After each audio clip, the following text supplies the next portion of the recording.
What's up, YouTube? This is Dalton Stokes, and I'm with Top Deck The Gathering, a podcast that hasn't came out yet. We have a couple videos on YouTube so far. We're looking for a start date for our podcast, Top Deck The Gathering. But in the meantime, we're just going to be posting some draft videos. I was drafting some Vintage Cube earlier on stream, and I wanted to share it with you guys. So hang in there. I think the video looks okay, but for some reason I didn't get my webcam in there, so I figured I'd give you guys a decent intro, and we'll see you in the draft.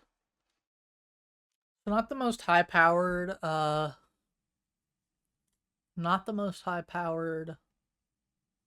what's it called, first pack to open. I think at the end of the day, it's probably between Force of Will, Tamiyo, Broadside Bombardier, and Memory Lapse. I think Bombardier is probably the most powerful, just on its own, of its own merits, kind of thing. It does lead us down like a mono red / aggro red path, which isn't my favorite kind of deck, but having outs to it seems pretty good, especially with a pack like this. I'd probably either take Force of Will or the Bombardier.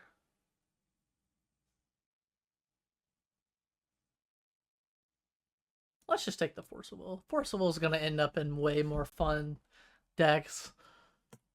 I'm just not about to play a Bombardier draft. I don't have mono red in me right now.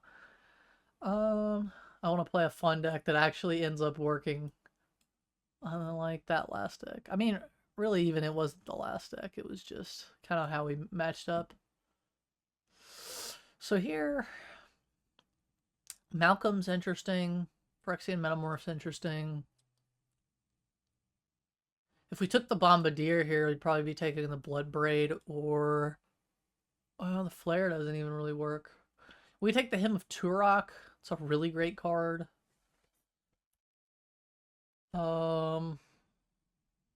And also take the City of Traders. Try to get artifacts. I think Malcolm probably makes the most sense, though. Could also just take a Zagoth Triome. I think we're just going to take the Malcolm. It's really good in Reanimator. Good in a couple of other kinds of decks.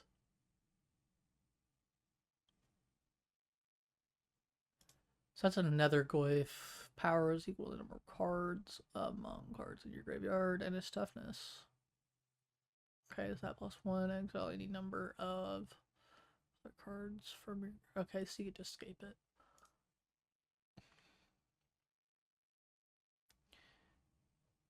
You can't cast mana, or you can't spend mana to cast the spell. So we could just try to end up in like a severely heavy dredge strategy. That sounds pretty freaking fun. We could also take the Scalding Tarn as kind of a safe pick. I'm going to take the Hogaak, because I wouldn't mind ending up in a crazy graveyard deck.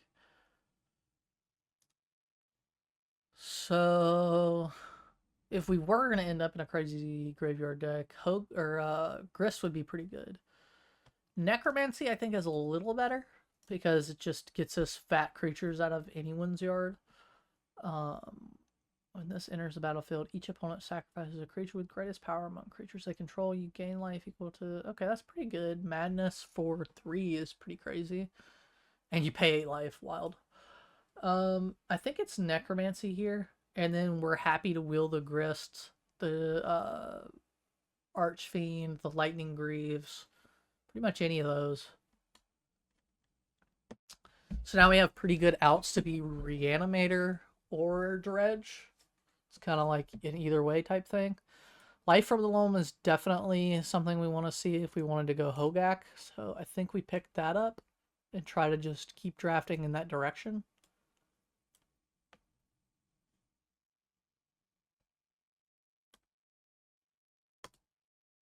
Okay, we got the Bazaar of Baghdad, so we are just on our way now. So, as an additional cost to cast this spell, discard or sacrifice a permanent. Souls of lost power equal to the number of permanents in your graveyard. We would really like to have that. The Bazaar of Baghdad is just too good of an engine card here to pass up.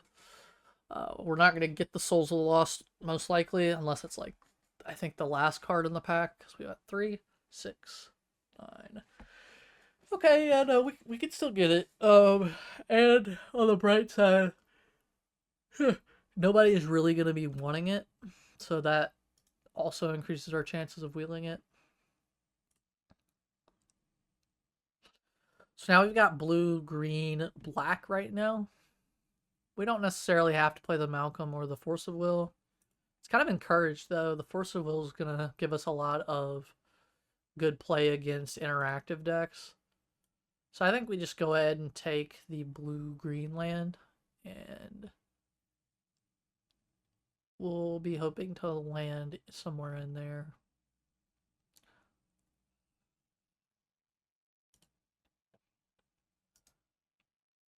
So the squee is interesting. We can bring it back from our graveyard to our hand every turn. That's probably the pick. This is really good, but I don't think we're trying to do that. Any kind of like regular strategy here. Enters the battlefield. Other creatures get -2/-2. Discard it, and target creature gets -2/-2. That's pretty good. What it does: sacrifice, exile. I think it's probably just endurance. The other cards are nice. They're just not good enough, I don't think. Yavamaya's good here. Gives us our green fixing if we need it. Survival of the Fittest, I also think is going to be kind of goated here. We can pitch Hogaak to it, get whatever we want. Okay, like this is a pretty good start for a Hogaak deck.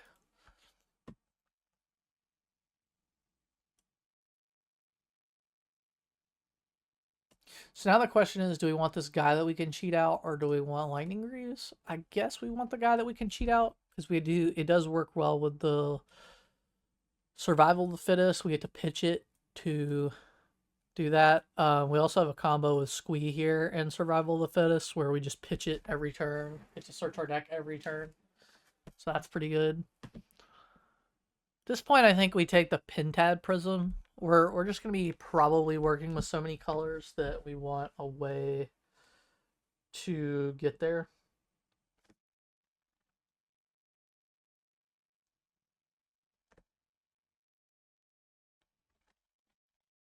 And the Souls of the Lost is definitely the pick there. Malevolent Rumble. Yeah, I guess that's still pretty good. So this is an interesting draft so far. At this point, I think the blue is kind of suspect.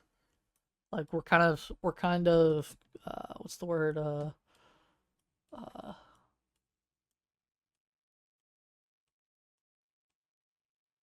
see. I'll move that over here, and then we're just definitely playing these. We're definitely suspicious of the blue here. We might not be playing it, but just kind of depends on if the draft throws us any more blue cards that are important to our strategy. So Doomsday is kind of interesting.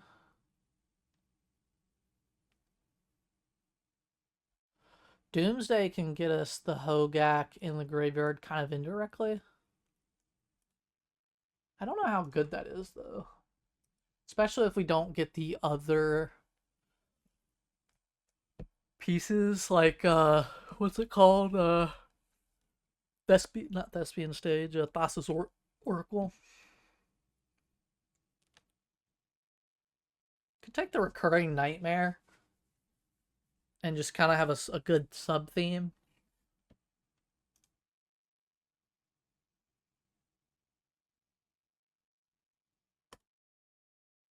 I think we can get that shifting woodland on the wheel, so maybe we try to take the recurring nightmare and just get up as much black reanimator equity as we can.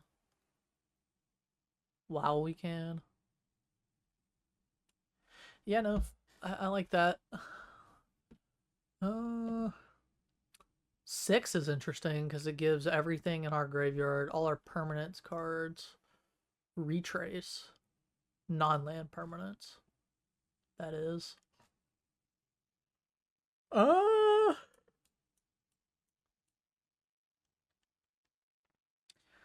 is it really between? We could take the 6, we could take the Taxied and Probe, take the Wooded Foothills. Kind of thinking it's the 6, though. I mean, we do definitely need ways to turbo mill here pretty soon.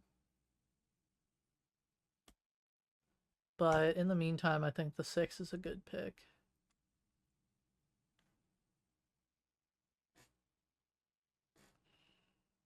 Into the battlefield, survey 2, at the beginning of your upkeep, pay 1 and return it to your hand. And that's fine. Preacher of the Schism is probably better when...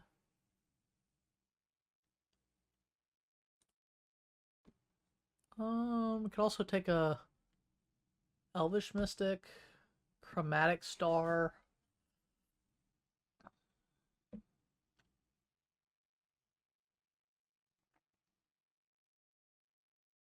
None of these cards are really jumping off the page to me.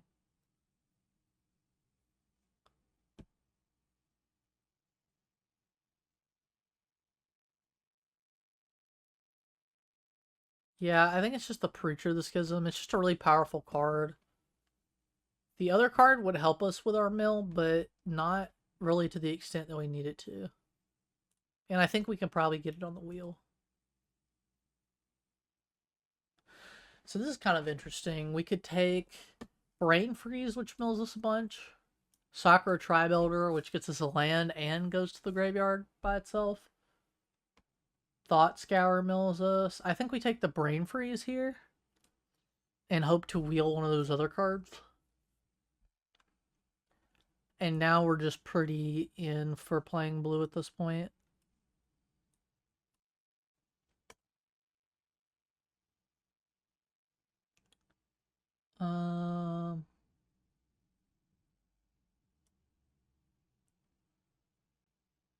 If we're into playing blue, Treachery is really good. Don't really care for the Fury. We're not that deep into red right now.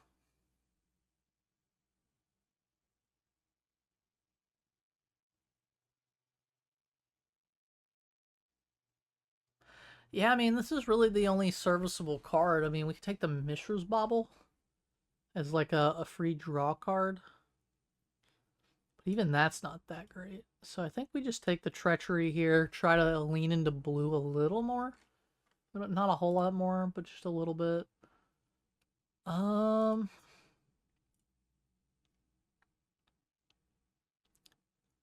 So we've already got the Yavimaya. I mean, we might as well take the Urborg. That'll help with our fixing of green and black. Over the Relic of Progenitus, probably, or the Arboreal Grazer. Neither of which I'm that excited about. Okay. Huh. Well, it's funny that the Dryad and the Scapeshift and the Ramanop Excavator are all in the same pack. That kind of kills the deck all in and of itself unless you opened this pack to start with and were able to wheel one of those things. We did also see the Valakut part of the combo earlier in the draft. But we're just taking a Dismember here. It's an easy 1-drop that can get us there. We're definitely nearing the point where we want more ways to mill. And we're just not really getting it. Still don't really want Doomsday, even though we wheeled it. You have to see there's the Valakut. I guess we'll take an ever-flowing chalice. Even though we might not play it. So here, Master of Death is pretty good. Can't pitch it to Force and get it back. But we can discard it to Bazaar of Baghdad and other things like that. The Boneyard Dracusaur is really good, but I don't think it's what our deck is trying to do, so I think we just take the Sakura here. Not gonna play any of these cards. I don't think we're white. Royal Grazer. I could see us playing that. And then we wield the Scape Shift. That's just wild. Okay. So nobody's playing that deck, I guess. So we were actually in a position where we could have kind of switched gears there to the Valakut deck pretty easily. Wow. Okay, so we just opened something that we pretty much have to take. We opened the Mana Drain. That's just way too good to pass up. For anyone who doesn't know, it's Broken Disgustingness. It's counter targets. It's just the same amount of mana as Counterspell, the blue classic, counter target spell. And same mana, and at the beginning, you counter that spell, and at the beginning of your next main phase, you add colorless mana equal to that spell's mana cost. So on turn 4, if they play a 4-drop, you counter this. Say you go to your turn 4, play your 4th land. Now you have 8 mana basically to play with, because you get the mana equal to what you countered on your next main phase. So that in mind, we're just going to take this. It's just a busted card that leads to just some disgusting draws. Enters battlefield, create a food.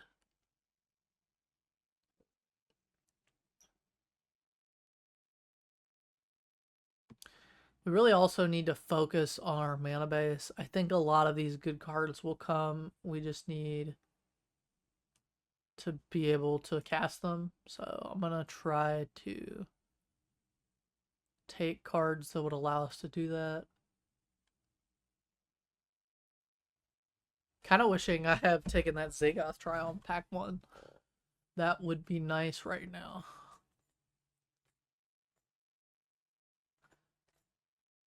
I would love to take the Bloodstained Mire, but I think the Jace is just too good to pass up.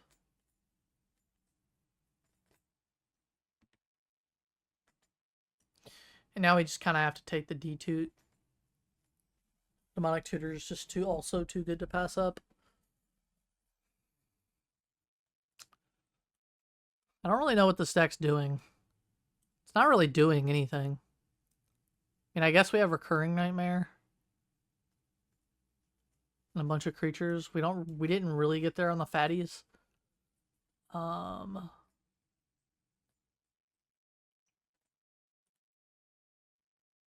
kind of thought that maybe they had seeded a, what's it called? Hogaak deck. A like Turbo Dredge Hogaak deck. It seems like they might have, but we just didn't get the cards for it.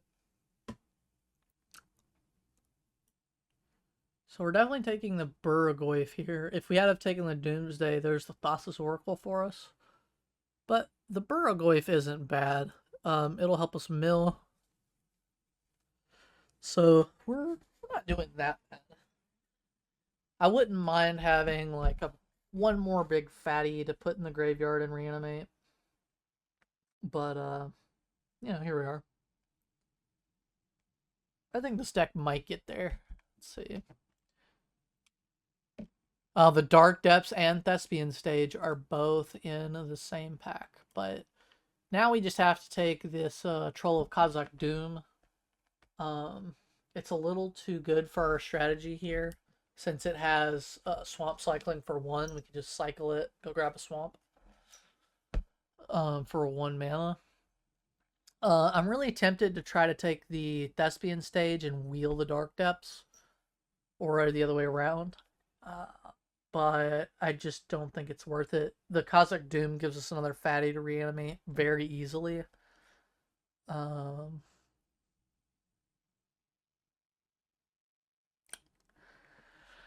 so this is an interesting pack because we would love to be able to play the Mox Diamond, but I think Oko Thief of Crowns is just too broco to pass up. So I think we got to take that. So the Verdant Catacombs can get us blue if we just go ahead and pick up this Watery Grave here, which I think is pretty worth it.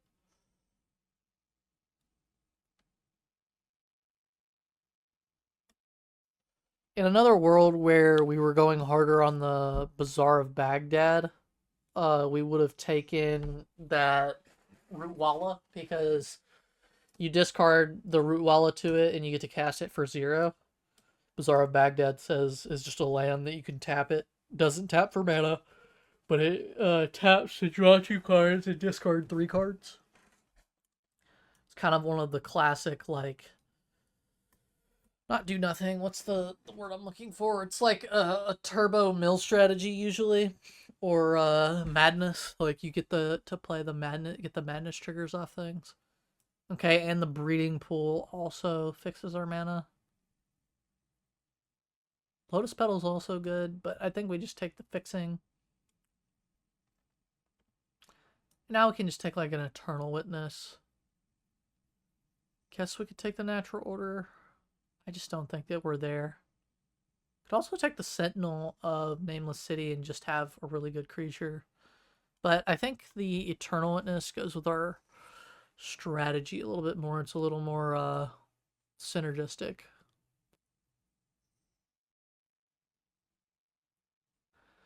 Then we can just take the Ramper there.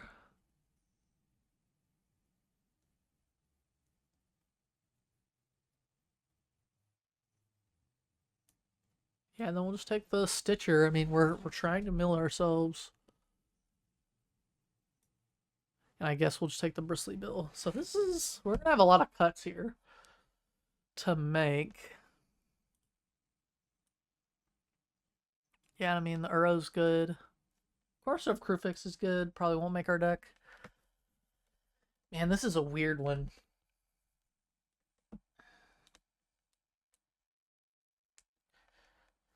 This ended up being a very strange deck. We have 2 Reanimator spells. We've got the Necromancy and the Recurring Nightmare. The Recurring Nightmare being the better of the 2. I think we're definitely getting rid of Everflowing Chalice. I don't see us playing that. Pentad Prism, I think, is good enough for us to play. We get to Sunburst it with 2. We definitely can do that pretty easily.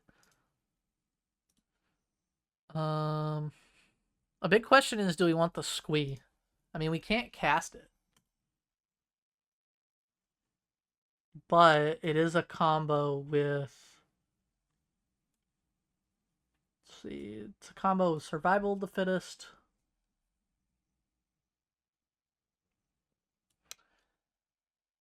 We can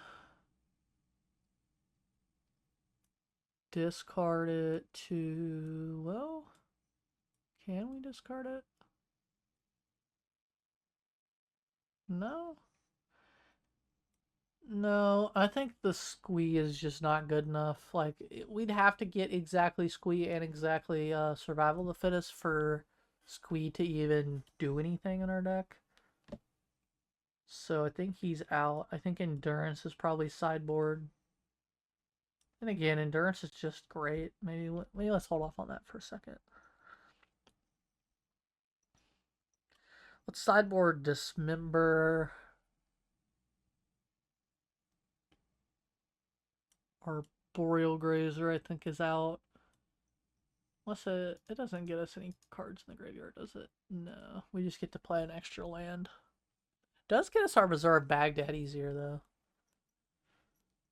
Treachery is kind of hard to cast. It's still probably just worth playing, even just in case we get the double blue. I mean, Mana Drain is pretty hard to cast for the same reason, but I don't think we're cutting that.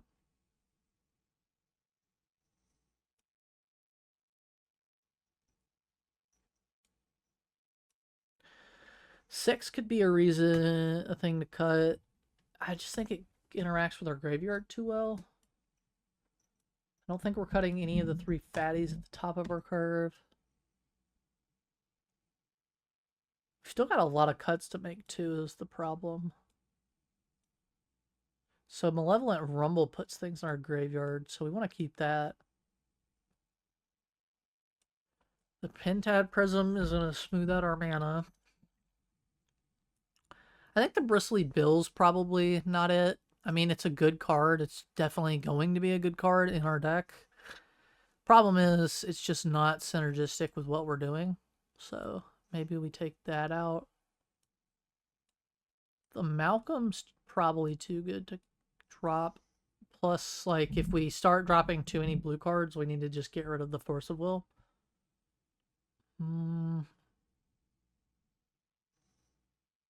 Sakura Tribe Elder, Paradise Druid, Souls of the Lost, Demonic Tutor. It's possible Mana Drain goes out and Force of Will.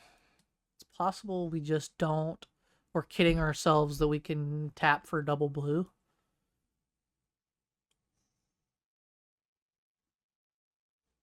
I mean, we do just have a decent amount of blue fixing, though.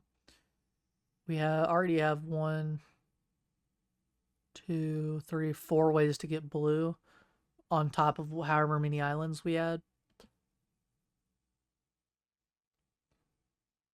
I think this is probably going to end up being like a 16-ish land deck.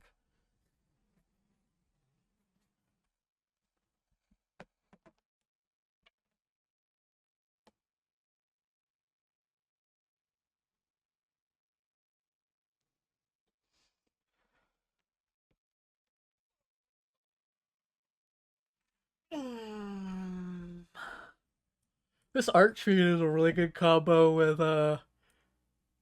Survival of the Fittest, especially with Hogaak in our deck, because basically Survival of the Fittest plus any creature in our deck, we can discard that creature, go get Hogaak, discard Hogaak, go get the Archfiend, and then we can discard the Archfiend, pay 3 mana and 8 life, and just get it on the field and go get something else. So that's kind of insane.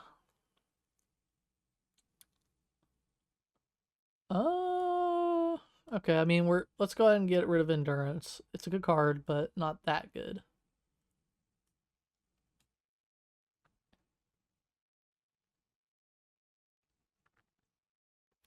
It's possible Imperial Seal's not good enough here.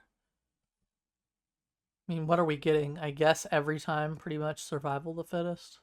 That kind of just makes it good enough, I think.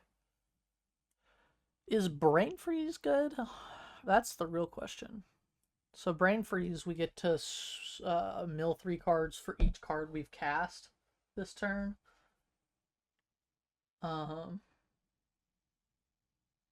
Excuse me, no tentacle porn in the chat, please. More tentacle porn will result in an instant ban.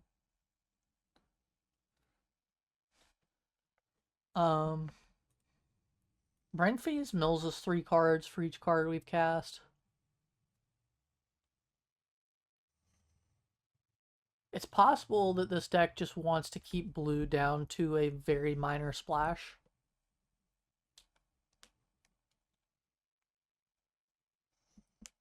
I kind of don't think it does, though. How many more cards do we really need to cut? Let's see. Let me just add lands to see. We're at 8 lands. We probably want 16-ish lands.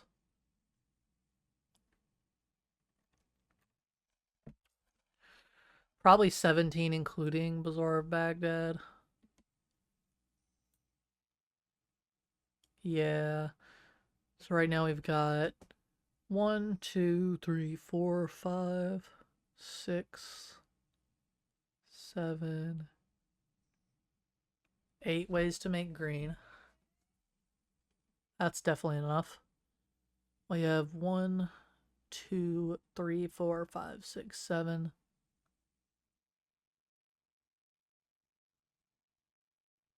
7 ways to make black. And 1, 2, 3, 4, 5, 6 ways to make blue. So that's actually not that bad. And then 1 extra for the Pentad Prism. Kind of adds a mana source fall 3. Plus we've got Urborg and Yavimaya, which each make all of our lands into forests or swamps. So those both are going to help us fix pretty well. Also make our Bazaar tap for mana. I think 15 lands is probably okay for this deck. This deck doesn't seem super mana hungry. We're kind of topping out really at 3 here. I mean, we're topping out at 3 ish, because we can cast this Treachery. A lot of times we're probably just going to pitch it to Force of Will. But sometimes we'll get to the late game and we'll want to cast it. But given that, I think top of our curve being 5, really effectively 3, 15 lands is probably just fine. That also means we need to drop 4 cards.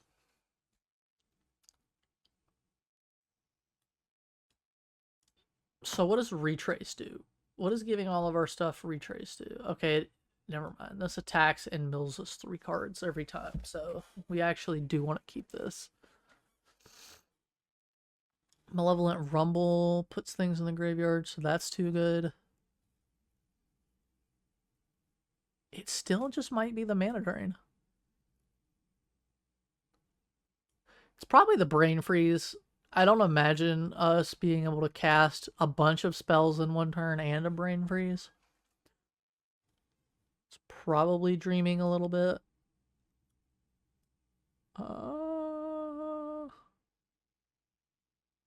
So 3 more cards now.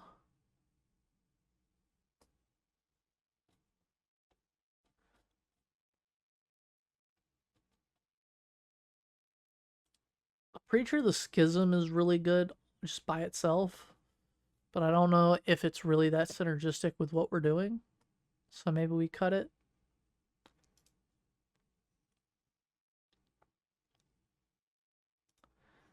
Paradise Druid could be a cut. We don't really need to ramp to anything. It does fix our colors, though, which we've got a kind of complex mana base here. So it does help us there. Can't get rid of the Souls of the Lost. That's kind of one of our biggest... What's it called? Let's see. Lost.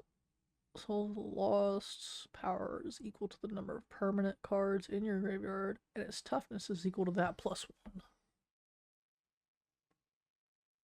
It's wild.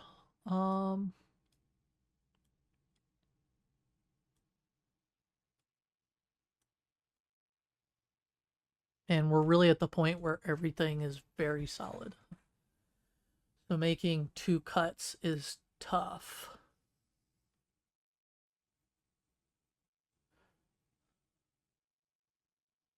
It's possible that we just cut the Treachery and the Force of Will, and then we top our curve at 3. Pretty much.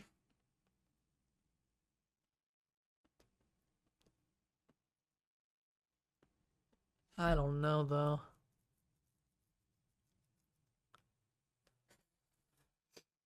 The Treachery keeps us, like, insulated against a lot, and so does the Force of Will. It's possible that we side these cards in, though, so... This is pretty interesting. Yeah, no, I think we're on to something here. I think we just send this. We save, and let's just try it out. Let's see how this works out. We can always make adjustments in the next game, like after the first game, if we need to. Okay, hello, sorry for bothering you. Want to offer your promotion to your channel? Yeah, no.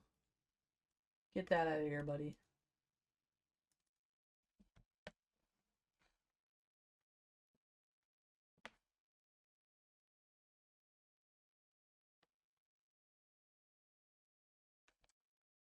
don't think I can remove comments from this channel. Or from this thing. Let's see.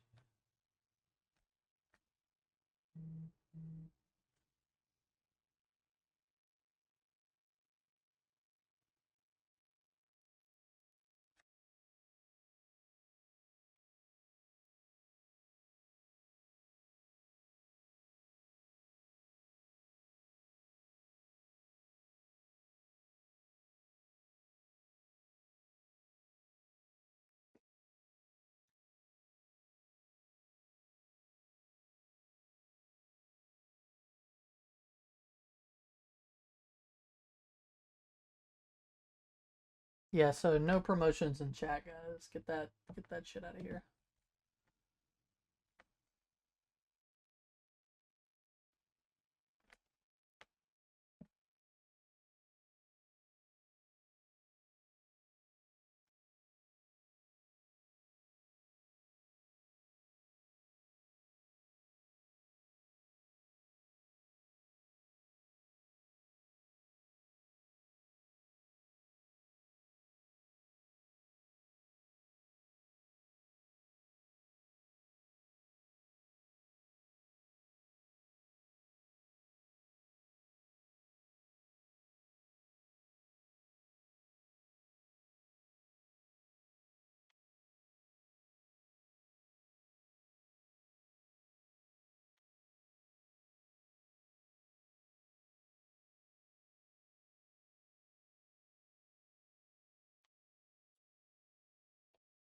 Um,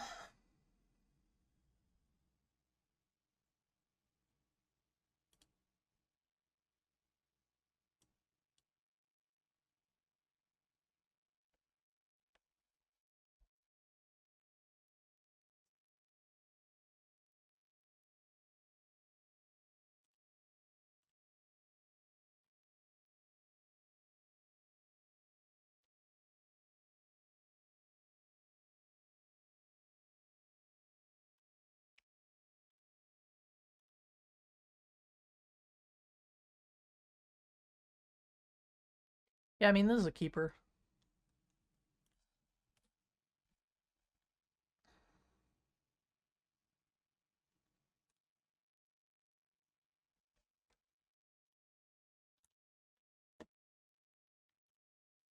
So here we just get to shock in the Watery Grave. Play our Stitcher Supplier. Mill 3 cards. And when we get... Nothing we really wanted to mill there, but not in any way devastated by that. So now I'm kind of hoping we top a blue here so that we can just get a mana drain off.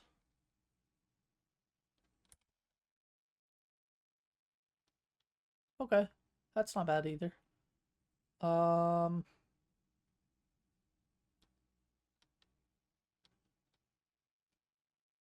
In that case, we probably play a swamp. It's probably best to just play the Pentad Prism.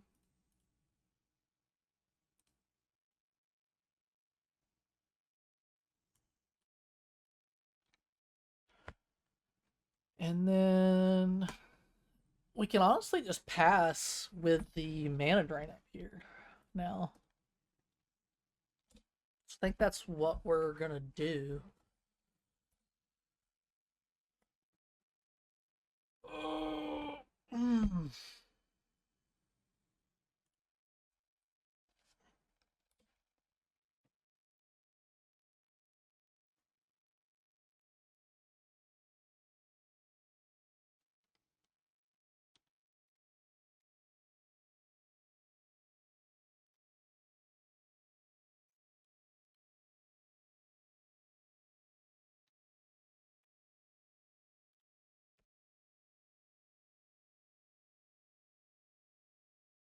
Okay, so they Elite Spellbindered our Recurring Nightmare.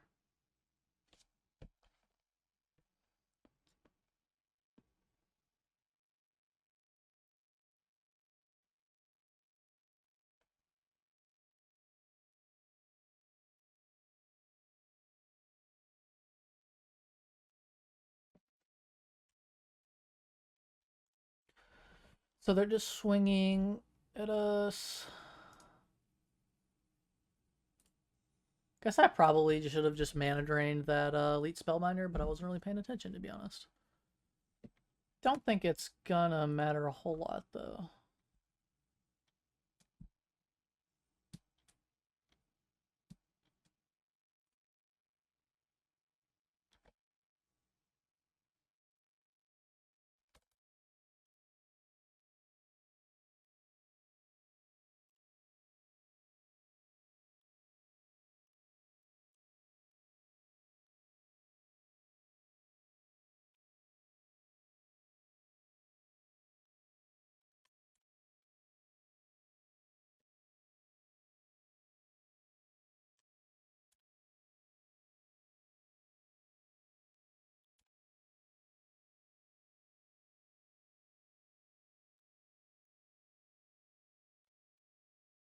Okay.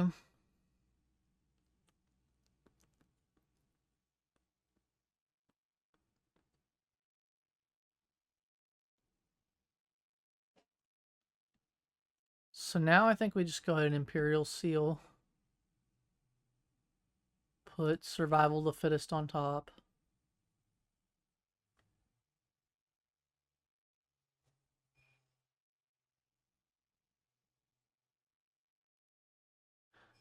We could Ewit and get Malevolent Rumble back, but we won't have enough mana to cast it.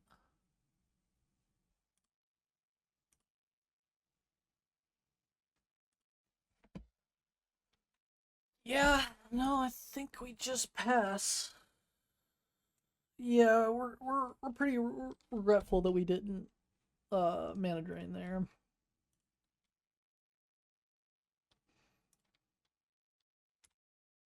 They'd have a lot less going on here if they didn't have that mana drain.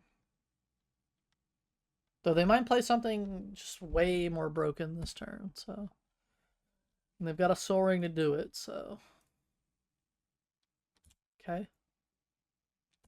Triben Inspector is A-okay with me.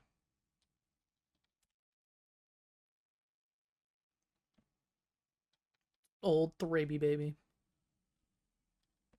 Could cast Necromancy as an instant here. Block their Elite Spellbinder. That's probably just what we do, I think.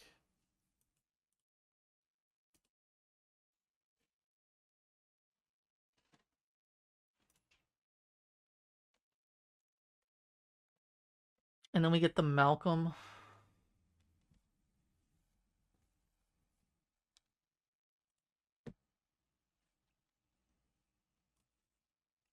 And we get to go to blocks. We get to not take 5. Taking 5 would be pretty devastating here, because we'd be on a 3-turn clock.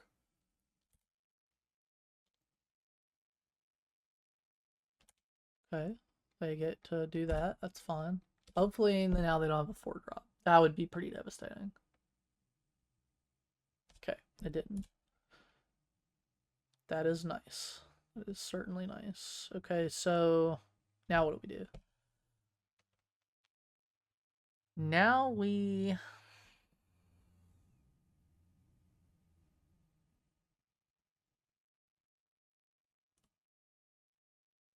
only have 2 green. Oh, no, we don't. We have as much green as we need. Okay. So that's important here. Survival of the Fittest.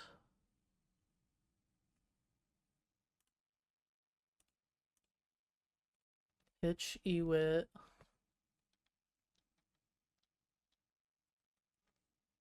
Go get Hogaak.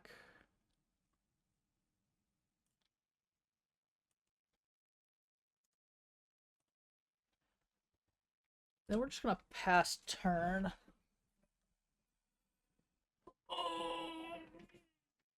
Oh, I think I get a good stretch in.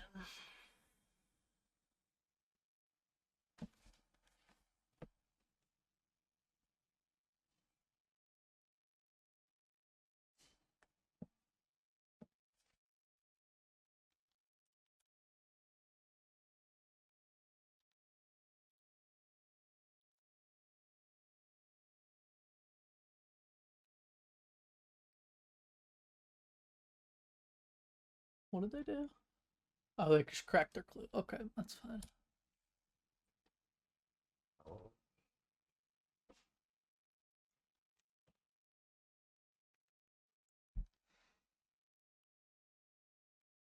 Oh, that's devastating. Wait. Oh, they're just playing it as a creature. Oops. Oh, wait, what?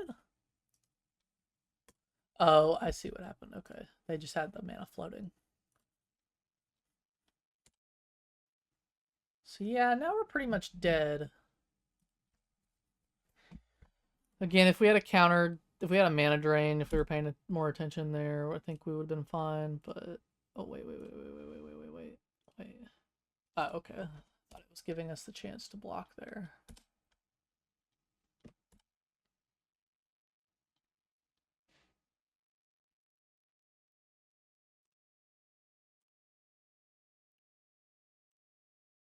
So now we're gonna pitch Hogaak.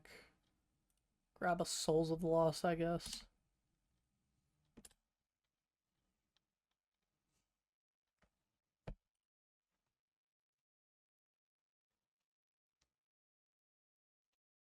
We don't have enough life to cheat that one thing out.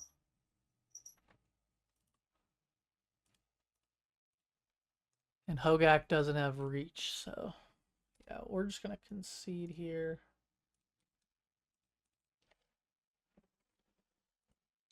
Go to next game. Our deck worked, it's just that they were faster than us. So I'm not actually that worried about our deck just being unplayable here. I think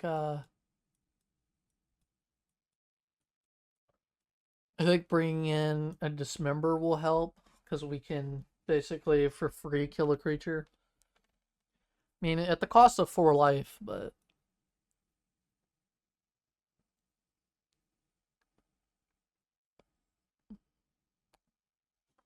thing is, what do we cut?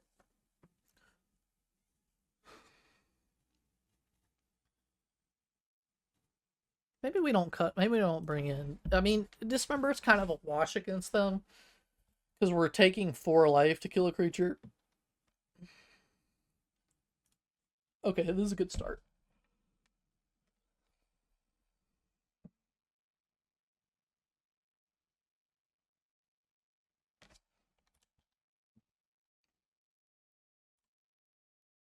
So we'll just not pay any life here. Pass. Funny thing is, we have Yavimaya and Urborg here, so we'll have pretty much all the black and green mana we need. Though I don't know quite how that works with layers. I think whichever one comes down last might be the only one that affects things. But just no, it says an addition, so shouldn't interfere with itself. So we'll just go ahead and play or each other. We'll play Urborg, play Jace, pass. There you go. And now we get to do this fun little loop of Jace discarding Master, getting back Master, which is kind of funny.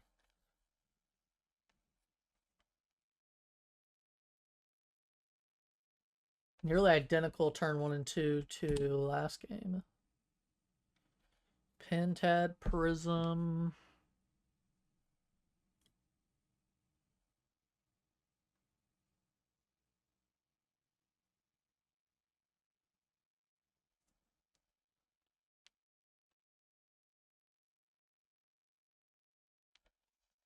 I don't really see a reason to play anything but Oko here.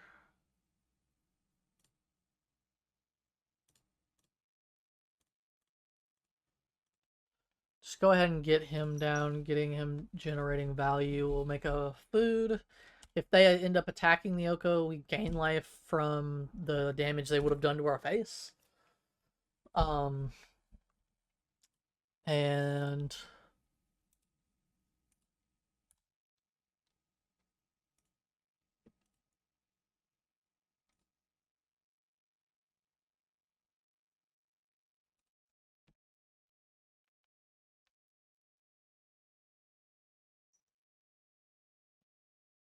Goblin Rubly Mooster, the Goblin Rabble Master himself.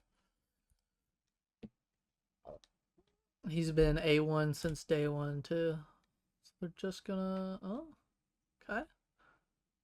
I guess they're hoping all. Oh, okay. No swinging. Yeah, all at Oko. Interesting. So you see how I said Oko might gain us some life here. We just gained 3 life off of Oko taking 3 instead of our face.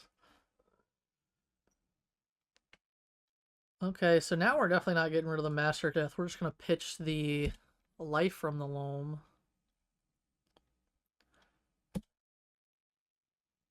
Then we'll replacement effect the life from the loam. Mill 3 cards.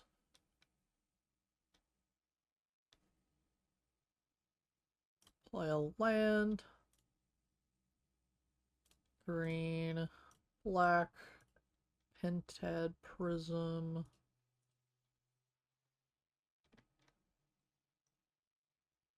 Done.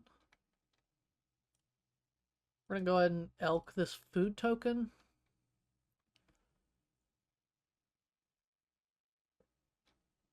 Then honestly, we could just cast the life from the loam. Or we could cast the Burrowglyph. Burrowglyph isn't really going anywhere. And it's going to get big here pretty soon.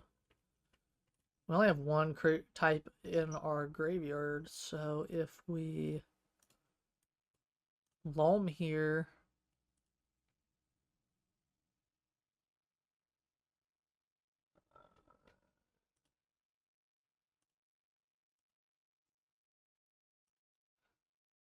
I'm just going to get 2 back because I want to keep the land in the graveyard.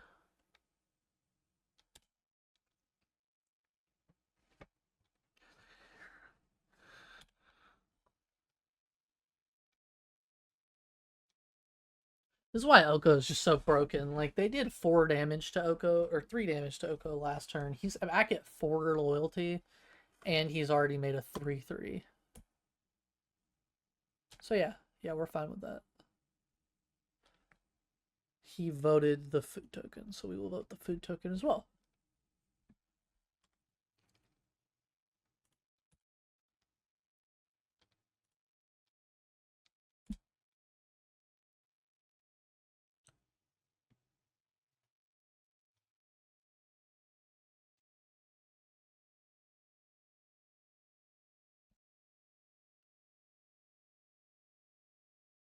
Let that trigger resolve. Is it all going at Oko? No, there's some going at me. So now the question is, do I want to sack the Jace to keep the Oko? I think the answer is I probably do.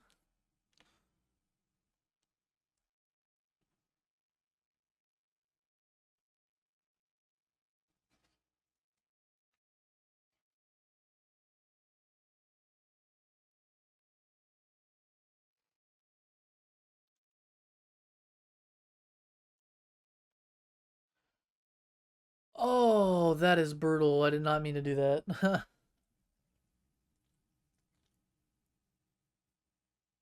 Just saying how worth it would be to sack that. That is just absolutely brutal. So we'll lose the Oko here. Not the end of the world, though. I mean, he bought us a lot of time.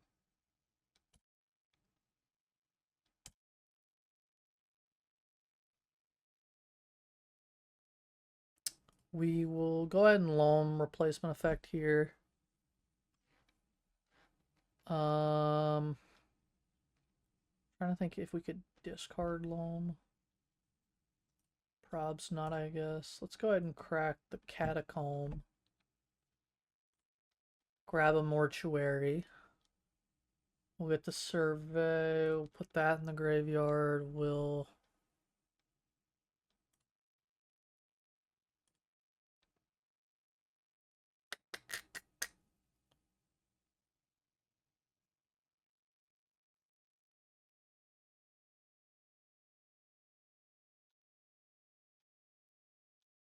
we can go ahead and play the loam. Get back a verdant, a watery grave. Don't really need anything else. Don't need a ton of things. Then we can draw, replacement effect dredge,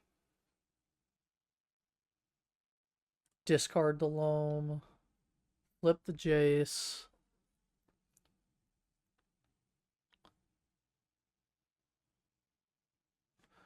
Don't really have anything that I'm too crazy. Well, we could demonic tutor actually. That would be pretty good.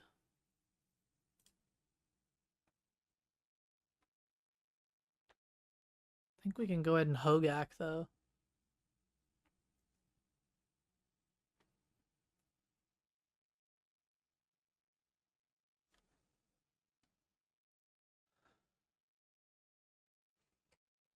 So let's see.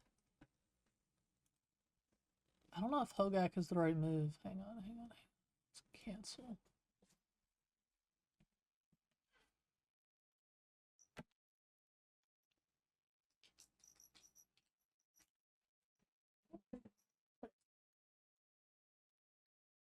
Chewing on plastic, plucking ass.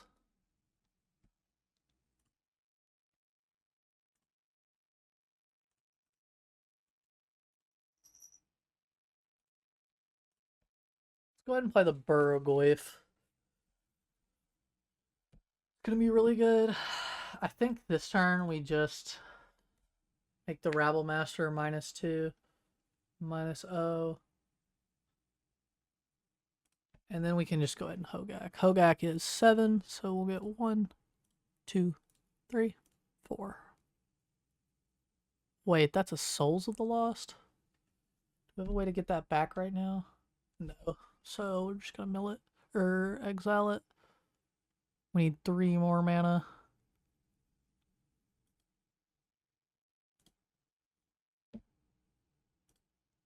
Green.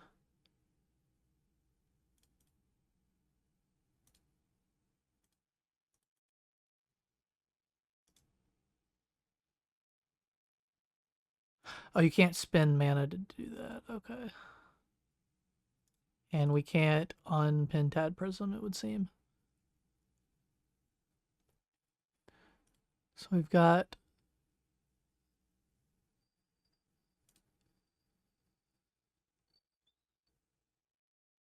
Alright, I think we have to...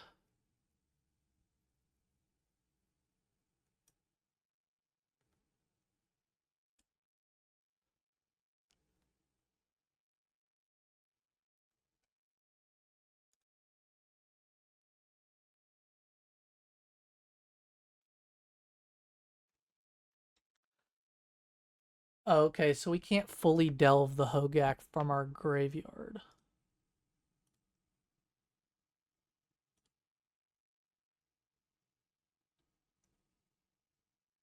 That's okay. That's okay. We've got the Glyph here, the Burrowglyph at a 4/5, and we've got Loam in the graveyard to mill more cards next turn. So it's really actually not that bad. Okay, now it's that bad. That's fine though. Still, I mean, we gained a lot of life. They're gonna get to kill the Jace if they want to, probably.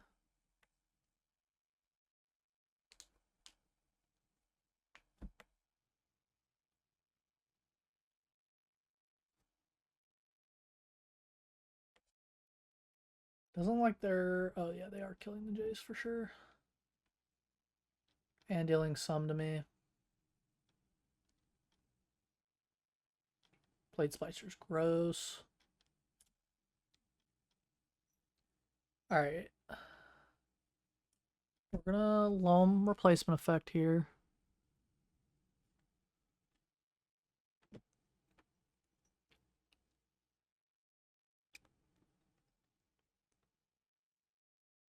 Go ahead and play a land.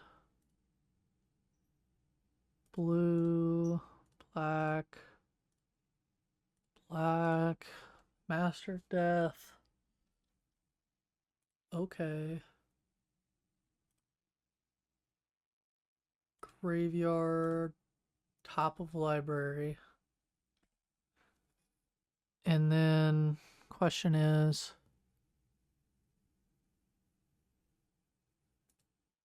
so let's try this again.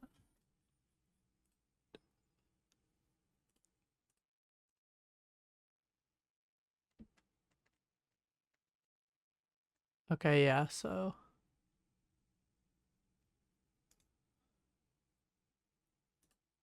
can't spend mana to cast that spell, so undo everything.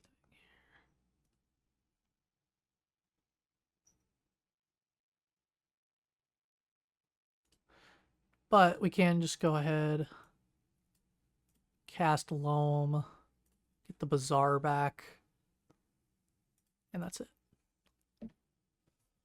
I guess I shouldn't have played a land drop here just so I could Bazaar now.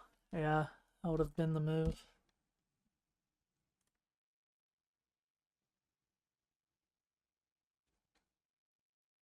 This is still fun though. We're playing an interesting game here.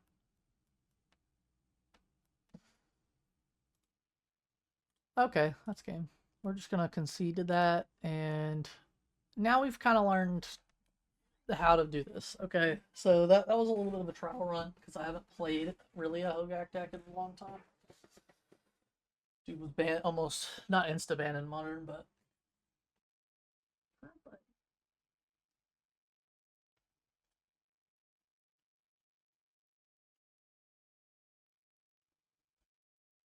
my cat Sushi is trapped in here with me. He likes snuggles. You're a good boy. Daddy loves you.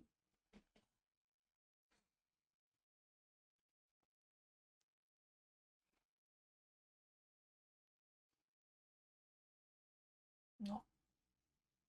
Give me kisses. I don't think you guys can see this.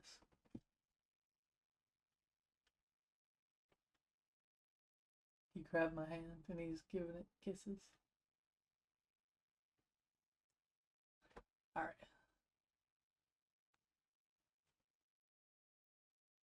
Alright, buddy, I gotta play Magic now. He's like, nah. Alright. I love you too, bud. You sweet boy. Okay. Yep. Definitely go first. Give me something busted. Give me something busted. Not busted, but still good. Good hand. We'll go ahead and play our blue. Pass turn. At the end of their turn, we'll swamp cycle.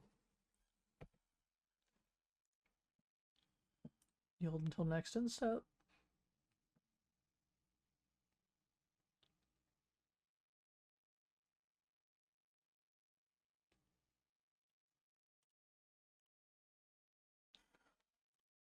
Go ahead and swamp cycle.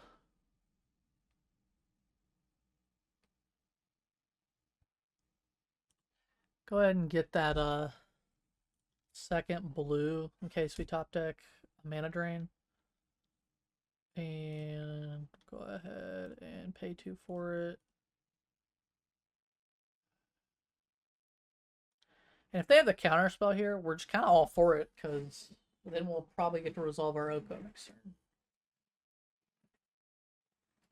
Nope, no counter spell. That's actually pretty surprising.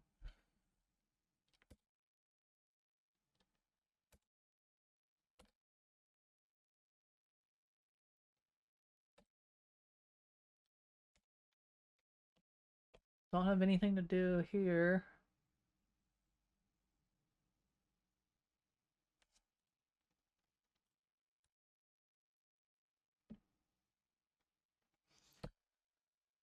Now I'm a bit skeptical. I think they probably have something good here. Question is, I honestly think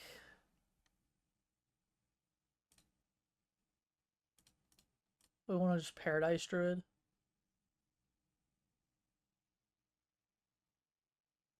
At this point, we just want them to tap mana.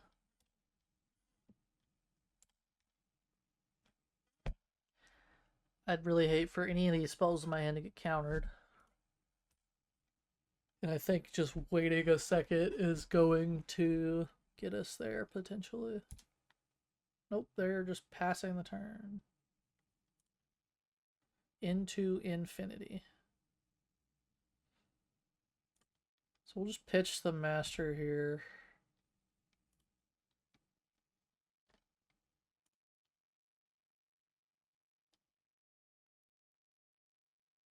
It's pretty much free.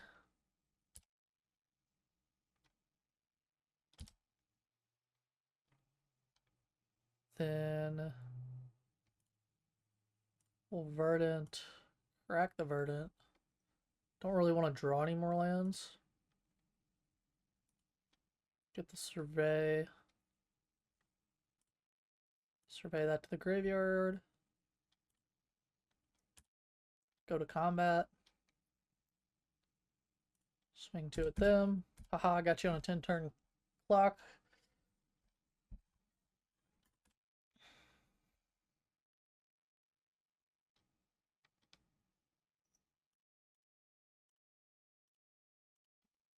Let's go ahead and Master of Death. Then we'll have them on a 4-turn clock. Unless they do something about it. Oh, oh, oh. There's the counter.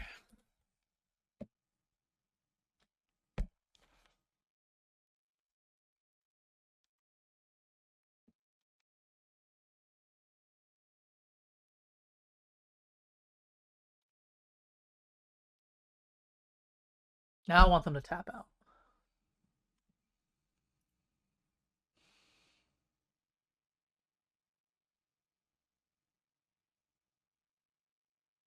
If they tap out, we just put Hogaak on the field.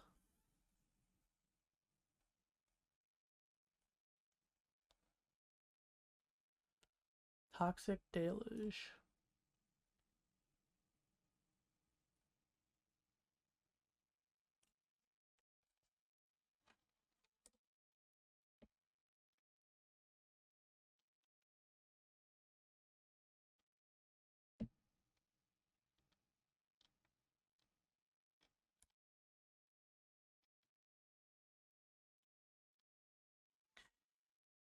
So now we can Sakura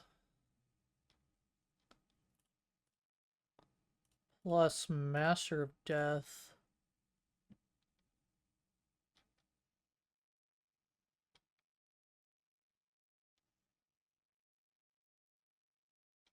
They have another counterspell.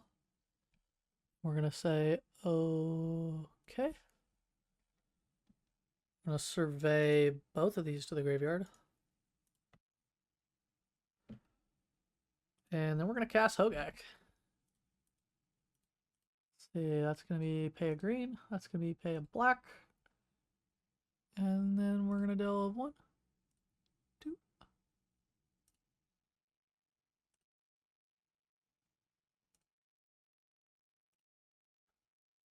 We want to just keep the Jace in case we want to get it back. 1, 2, 3, 4. Okay, maybe we don't keep the Jace, so 5.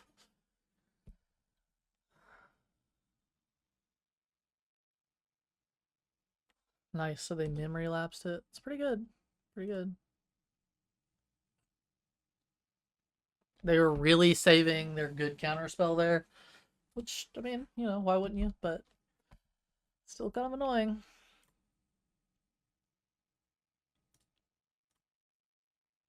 What they don't know, though, is that we have an Oko in our hand. So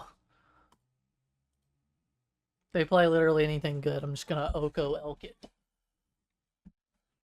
And they're going to feel real bad.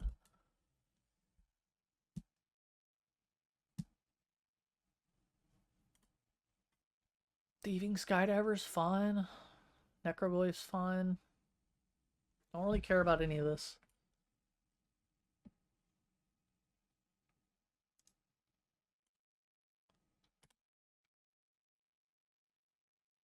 Yeah, we'll go ahead and mill. So we got Hogaak back in the grave, which is nice.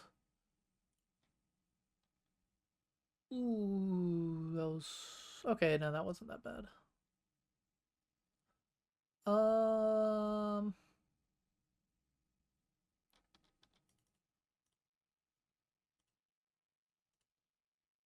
yeah, we'll go ahead and just Oko. Go ahead and make a food. And we'll go ahead and loam.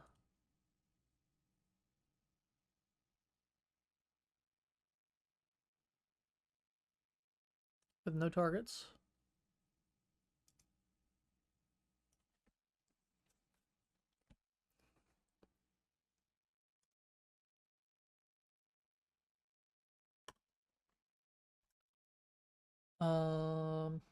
Yeah, then we'll pass turn.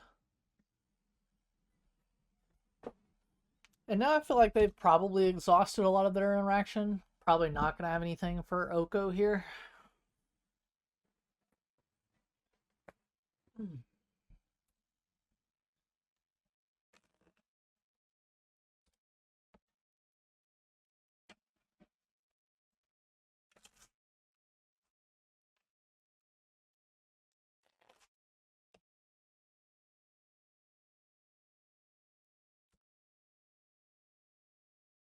Wow, they had the Vindicate. That's insane.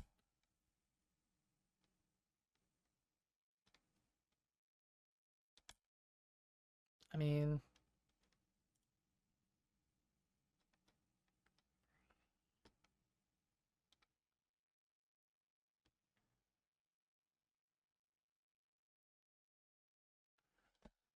yeah, I mean, I will absolutely trade you. Yeah, that's what I thought. I will absolutely trade those two cards. Yep. 2 guaranteed damage for him. That's fine.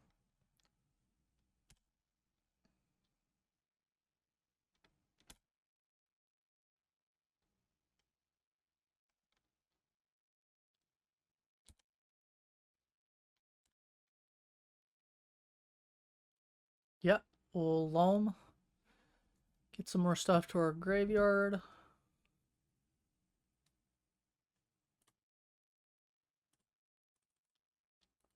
Recurring Nightmare.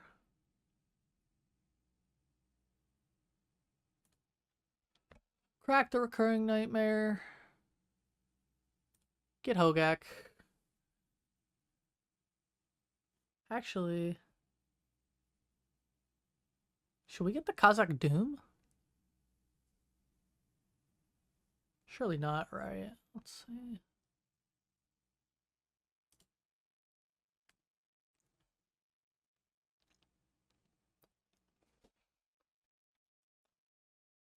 Oh, we can get both. Does not matter.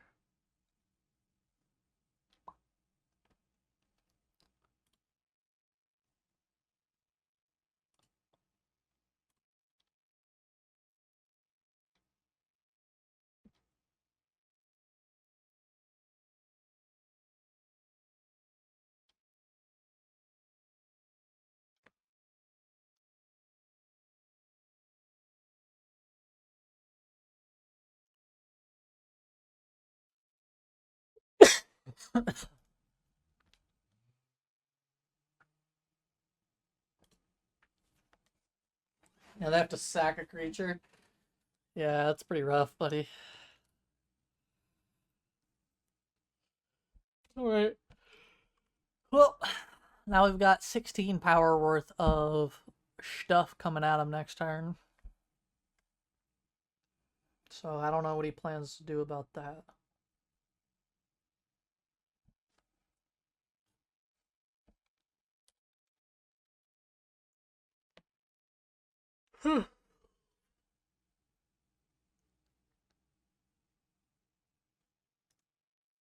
Cycle of Miscalc, that's fair. What Miscalc's good for?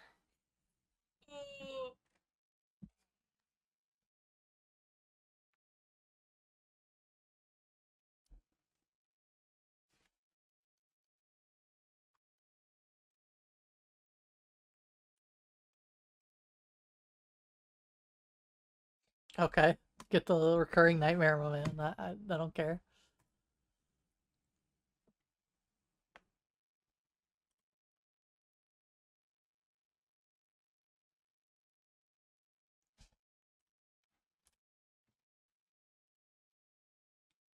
Yeah, we'll pay 3 or pay 1.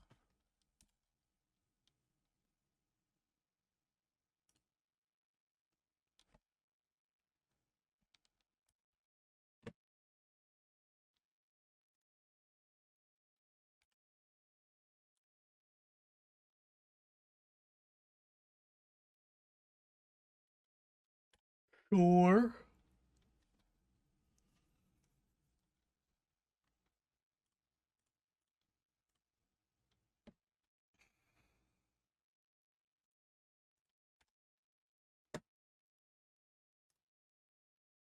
Graveyard, top of library. Go ahead and loan these 2 back to our hand for no reason.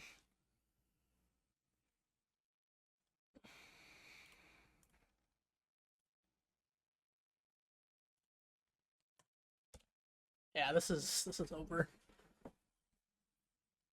Unless they have like a well, no, not even a toxic deluge gets them out of this. They'd have to have Plans and Wrath of God or something like that, an upheaval. Some kind of board wipe is their only out here.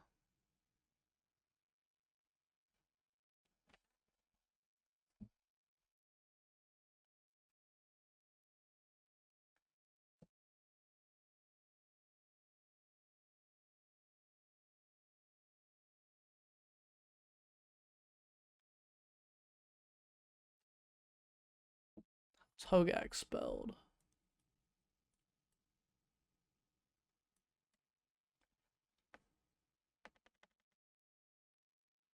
2 A's. And just a K. I was updating my stream title.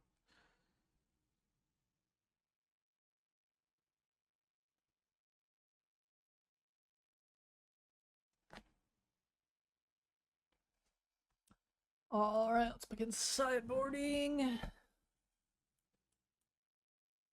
I could see bringing in Force of Will here. Just with all of their, what's it called? All of their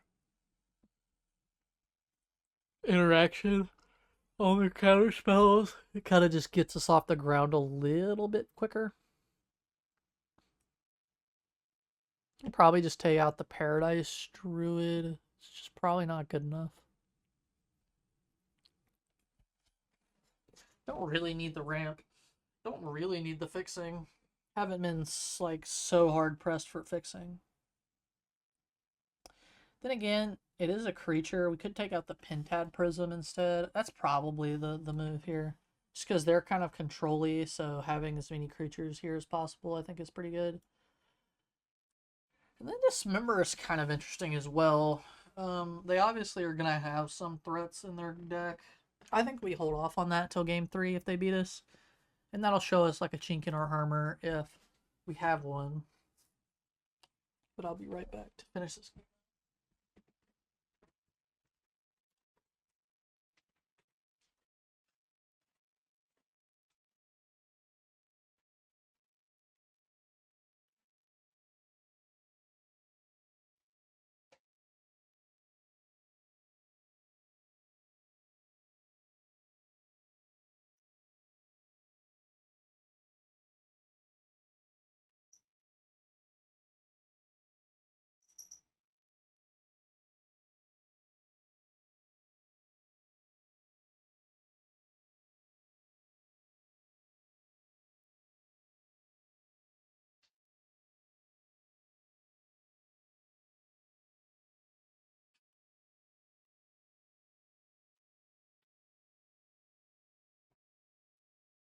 Alright. Let's see what our hand looks like.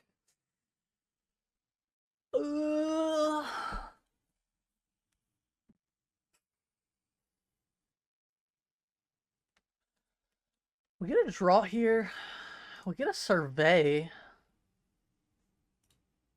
Honestly,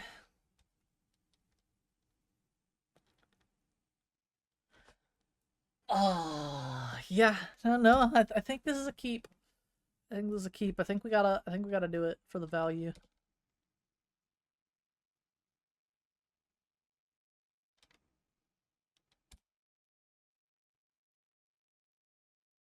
Would have preferred to mill that with the survey. It's okay, it's okay. What we hitting? Graveyard. Okay. So now we're really hoping for a land. That's not a Bazaar of Baghdad. Actually, Bazaar of Baghdad wouldn't actually be that bad. Yeah. Okay. So now I think we go ahead and Demonic Tutor.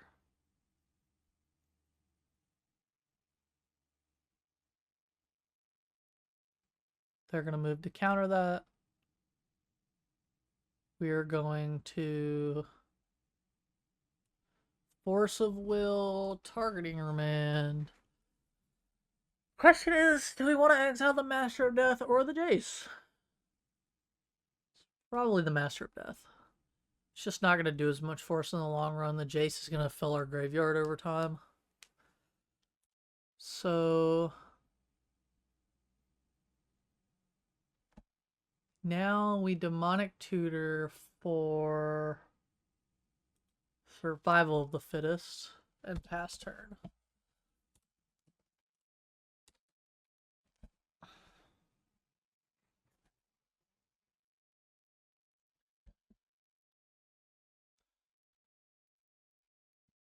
Really unfortunate that we had to graveyard that Archfiend though there.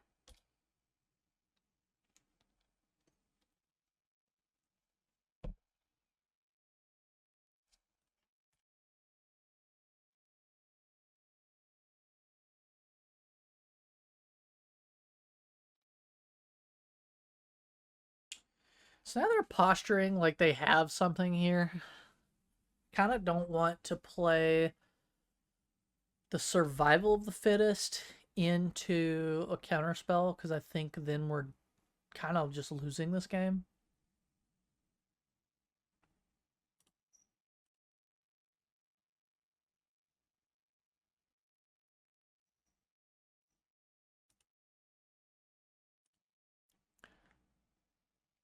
So I think we just loam. As weird as that seems. They didn't really show us that they're gonna like kill us on a dime last game, so I think we just build up. I mean, getting the Hogaak into the graveyard isn't really going to help us unless we can capitalize on it, so.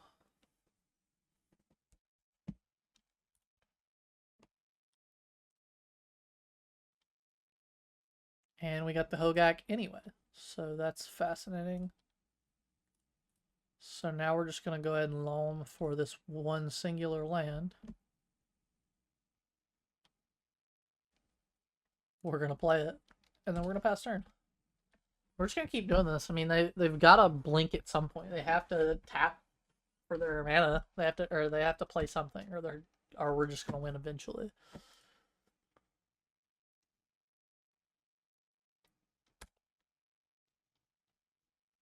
Yeah, we'll do the replacement effect. And we'll loam. Get both of these lands.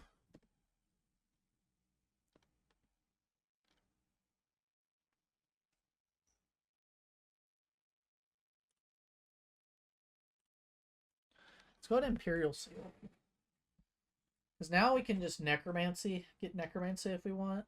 They let it resolve. And now we'll just pass. But we do have to be careful not to loam next turn.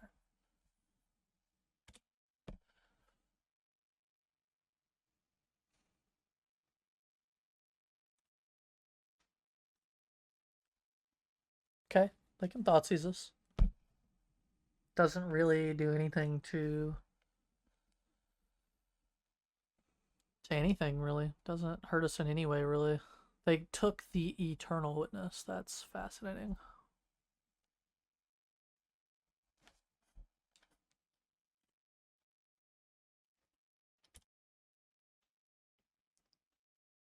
We're not going to loam here.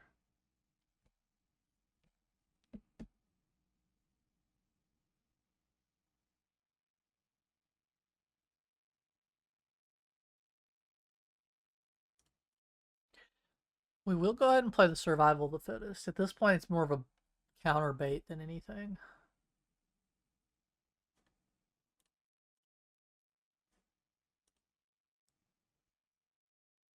And now we'll go ahead and we'll shock Watery Grave and play our Jace. They're fine with that. So that's definitely interesting. Now we're free to loam as much as we want to. Okay, yeah, they killed our Jace. That's fine.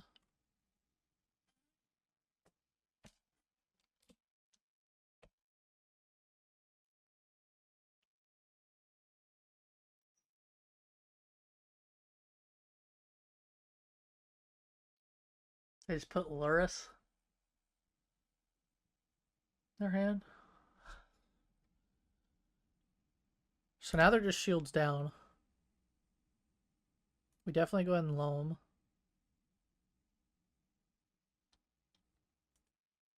Play our land for turn. Necromancy.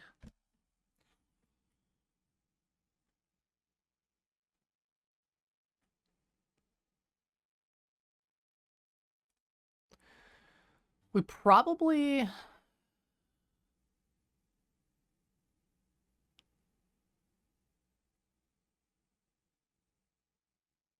Let's just get Hogaak.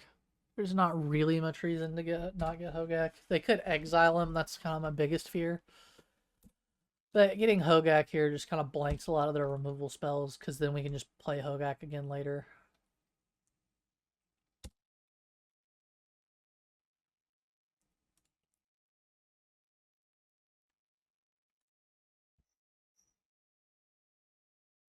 Okay, they got it. That's fine.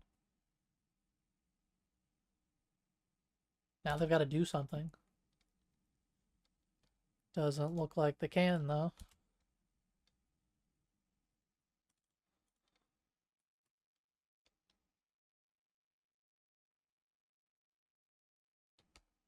Yep, that's what I thought. So now they're just kind of screwed. Get to loam here, grab an Urborg.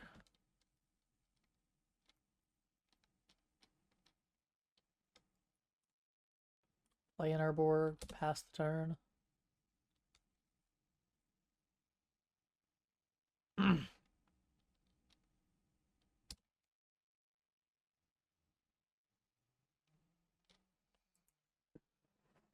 Yeah, they're kind of screwed here.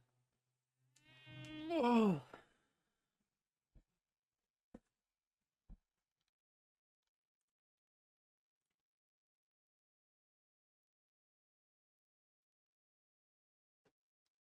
Cool. Doesn't really affect anything. It slows me down. They're at 9. Like, they can't really do this for very long. I think at this point, we don't life from the loam. Yeah, that was actually a really good top deck. So now we just get the Malevolent Rumble.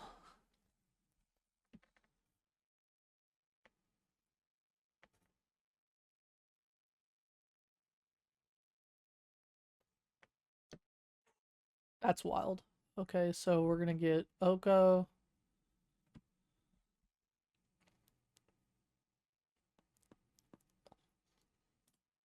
We're going to play... Not even play the Oko so that we can Recurring Nightmare. Haha! That's so funny.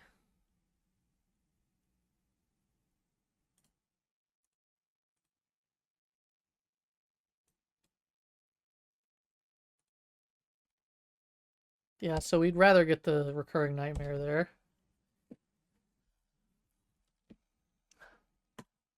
They're just delaying the inevitable, and they know it. They know that they've lost this game already.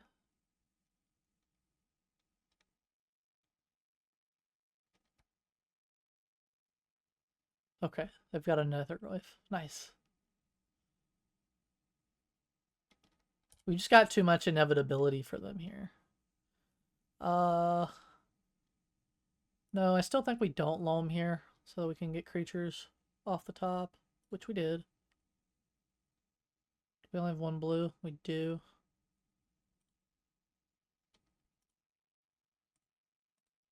Yeah, I mean, it's kind of worth it.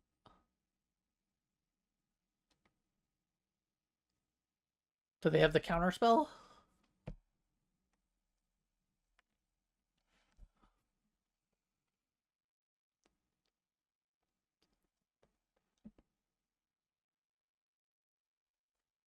Guess not. So at this point, we could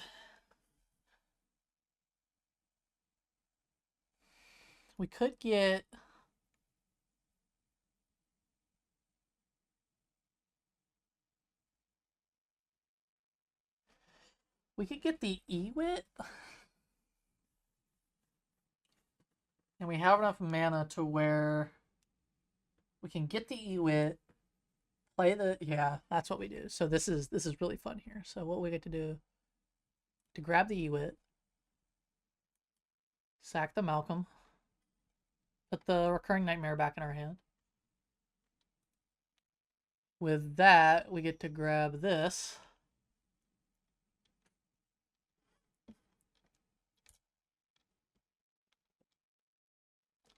Say yes. We get to then pitch it to Survival the Fittest.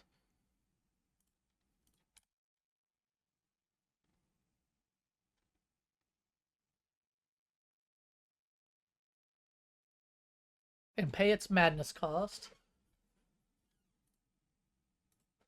to get it on the field. Way to pay it, life. Really, probably playing what's it called? Probably better, maybe. Okay, they're gonna Snapcaster, remand it. Nice, I guess. Cool. I mean, that's fine.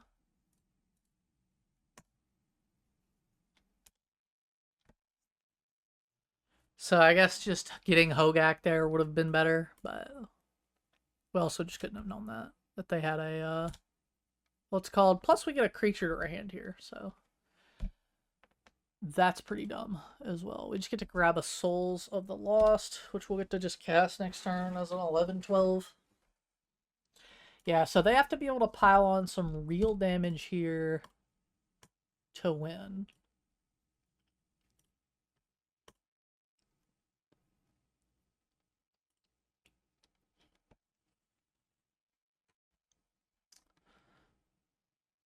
At this point, we really don't even care about the Survival of the Fittest. We'll probably just end up elking it with Oko.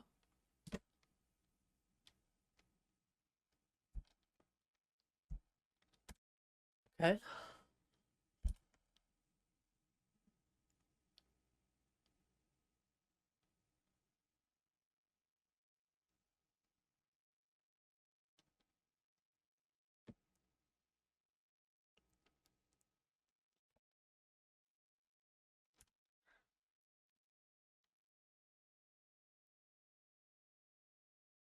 They're going to make the double swing, which is kind of interesting.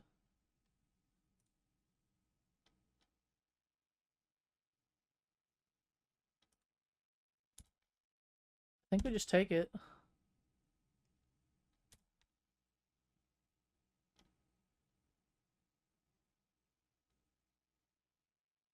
They're going to make us lose too? Baleful Strix. Okay.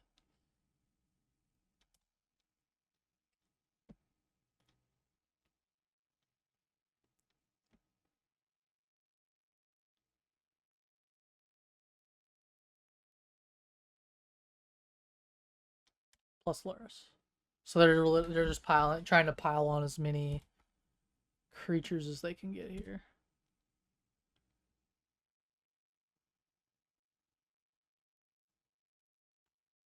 At this point, I think we just safely loam.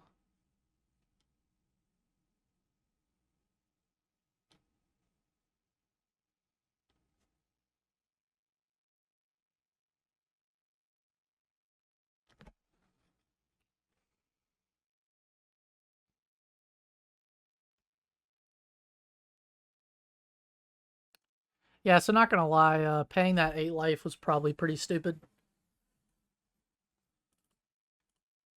But we are definitely not dead yet. Cost to cast this spell, discard a card, or sacrifice a permanent. So we'll sack a permanent. Make it a land.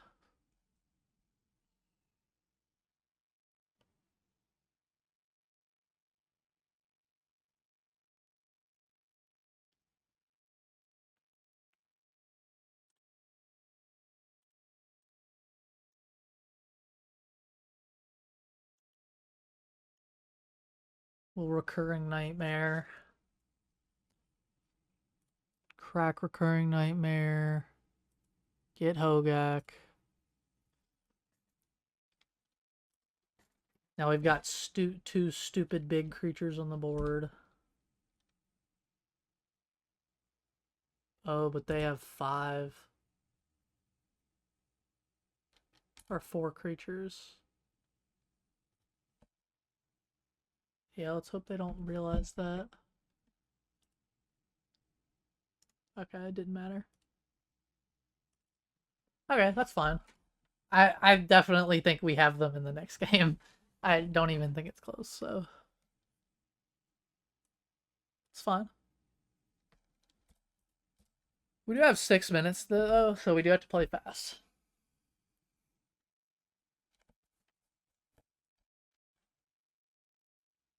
This keeper.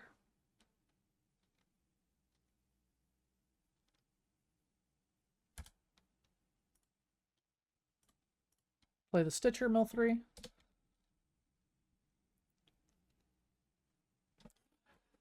We hit the Necromancy and the Archfiend. That's so gross. Every single time, bro. Because, see, now we can't Survival of the Fittest to go get it and Madness it. Which is pretty annoying. Okay, now they have to choose between Survival of the Fittest and Recurring Nightmare. They're going to choose Recurring Nightmare. Which is fine. Yep. Nice, nice, nice.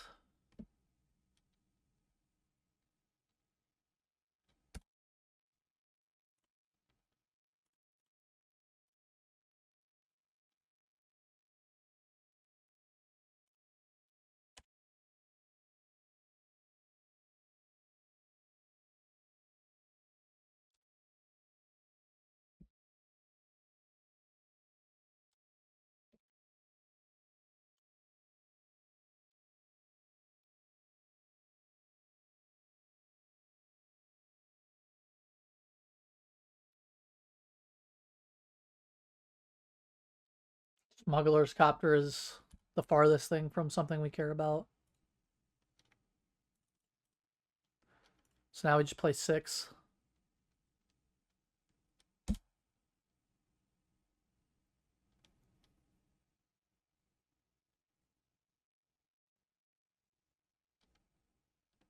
Swing 1, pass turn.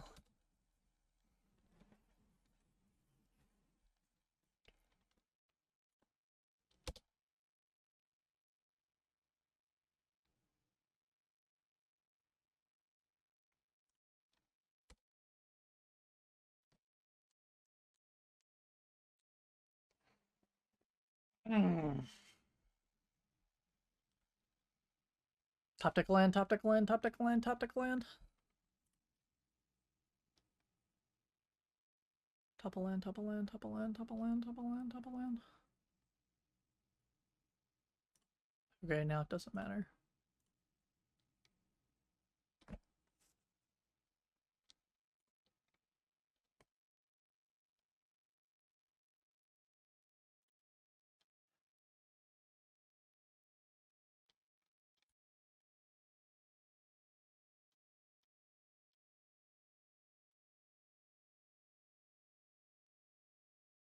So now it doesn't really matter. We just survival for Hogaak.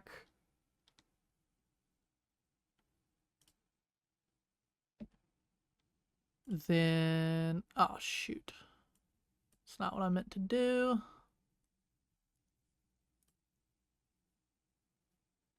Graveyard. And then we'll Imperial Seal for Life from the Loam. Let's think about this. Is Life from the Loam the best card to get? Probably is. It'd be a hell of a lot better if we could have just hit the ground running next turn with that replacement effect, though. I was planning on I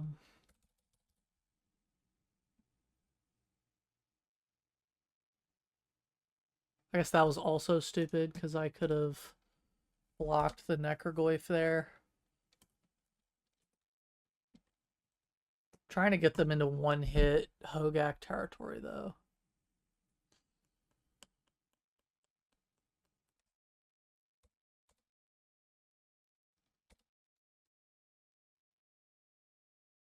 We should have also survival of the fittest one more time. It's okay. Pitch Hogaak.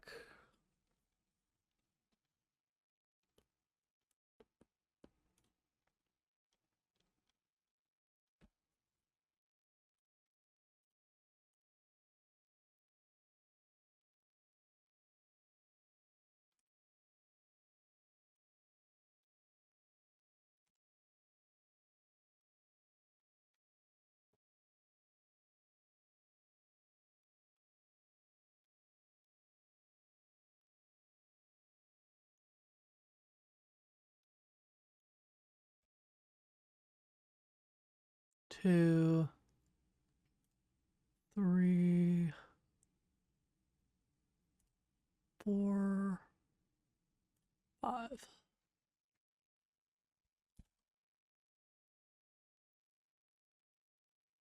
Oh my god, dude. This is getting to be insane.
Guess we get a blue in case we topped an Oko.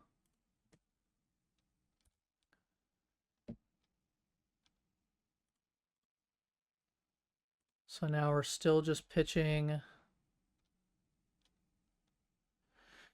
Now the question is, do we still get Hogaak? At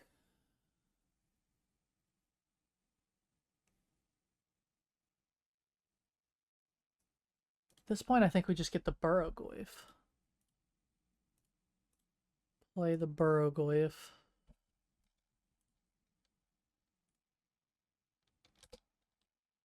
Pass turn. No attacks.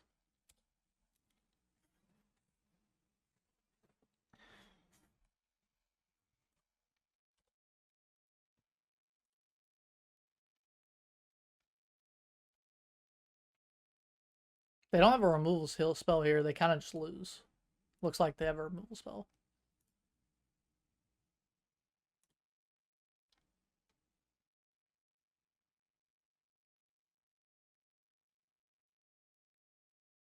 My god, dude. This guy just has every answer.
That was ridiculous.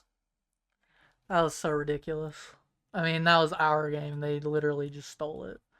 Um, what I was typing to them is that we would have never even been in this third game if I had just animated, or not animated, but reanimated Hogaak last game instead of that demon that cost us 8 life. So we were getting fancy there, and it definitely caught up with us. Well, that's really annoying, but we have another game, so we'll go ahead and play that out. All right, so it looks like our opponent is here now, which is nice. So I think this is a keeper for sure. Don't really see anything wrong with this hand. Looks like a hand that's very capable of turboing out some kind of broken start.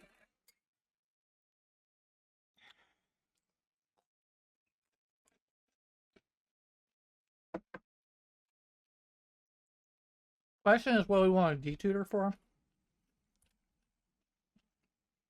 I think the answer was survival of the fittest until we just got it. So do we just want to play Bazaar here and just start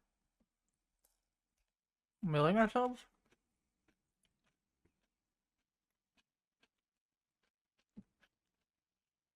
I don't really think so.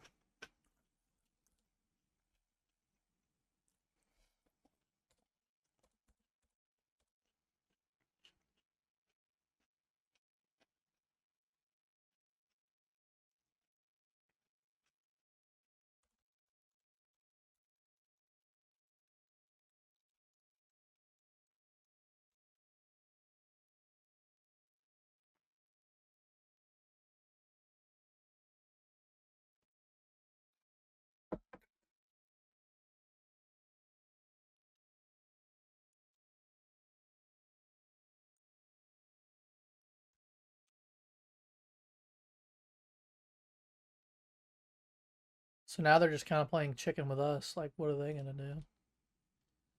We'll go ahead and go on that. Now we've got all our colors.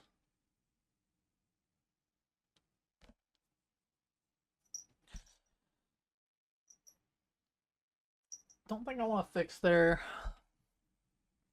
lands right just yet. Could open up like a Hymn to Turok in their hand or something like that. Think we just prefer to go ahead and get the survival of the fittest down. I don't know. What? What's it, buddy? You hop up in my lap? Look like you want something, bud.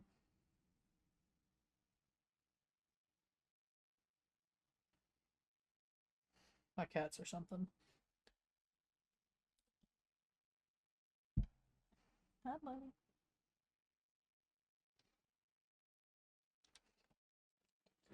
Come, come.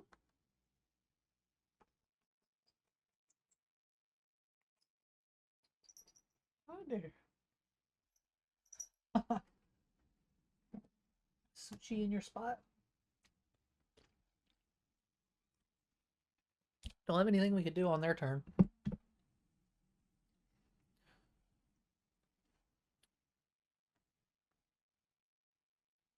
Hey, quit it. You can't knock this over.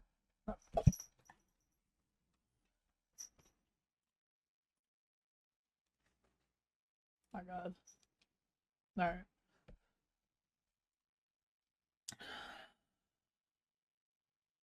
Let's draw. Fascinating Imperial Seal.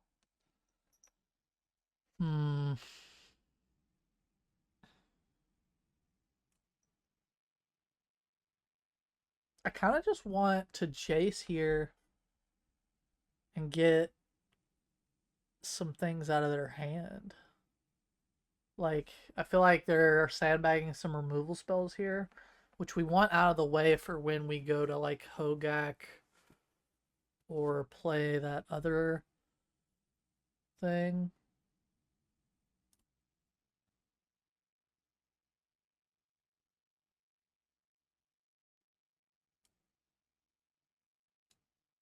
And again, we can just Pentad Prism here. That'll make it a lot easier to do some things. And we can just go ahead and Imperial Seal. We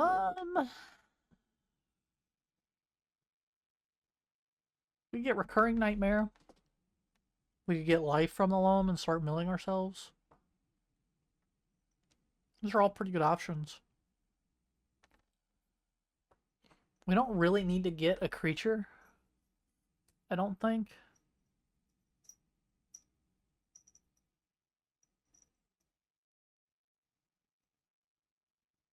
Yeah, let's just grab Life from the Loam. It's kind of our best miller engine to mill ourselves.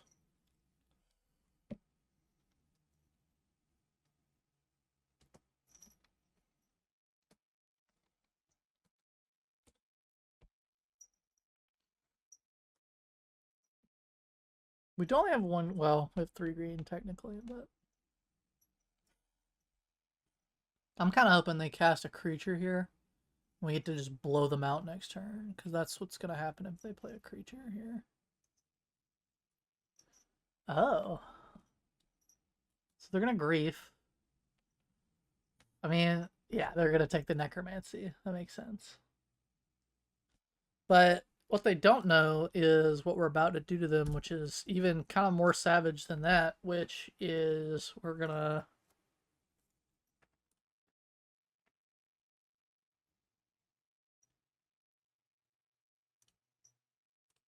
Let's go ahead and green. Pitch the Jace. We're going to get the Archfiend. We're going to green. Pitch the Archfiend. Okay. Pay the Madness cost. Get it on the field. Trigger. They have to sack. We gain 4. Search for her. Hogaak. Play Bazaar. Crack Bazaar.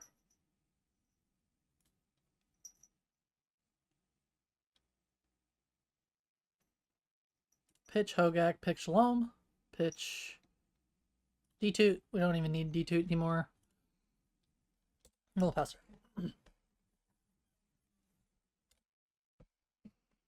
Now they probably have a removal spell here. I would imagine, being a blue, black, green deck.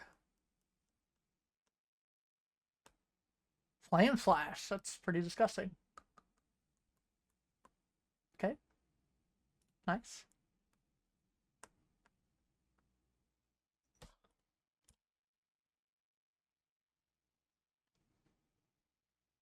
Yeah, we'll just mill off Life from them.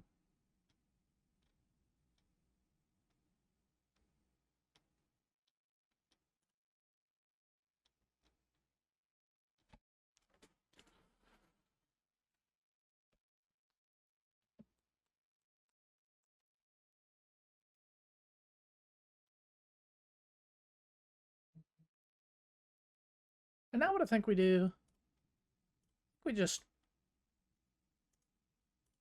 Ooh, we can't Oko here. Fascinating, because we don't have green and blue separately. They're both together. So in that case, I think...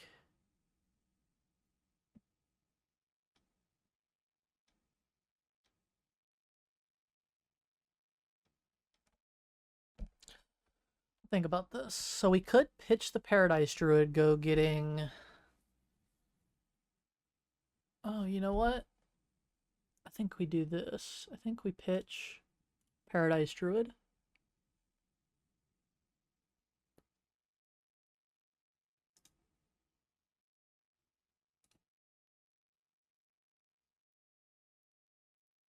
Yeah, let's go get a Barrowglyph. I think that'll play out a little better than anything else we could get. We'll have to sack a land to the... What's it called? The Souls of the Lost. So...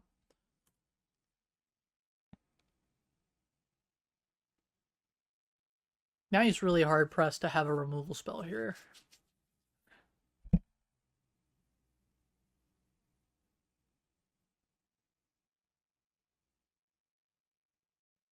We're gonna go ahead and crack the blood, looking for a removal spell.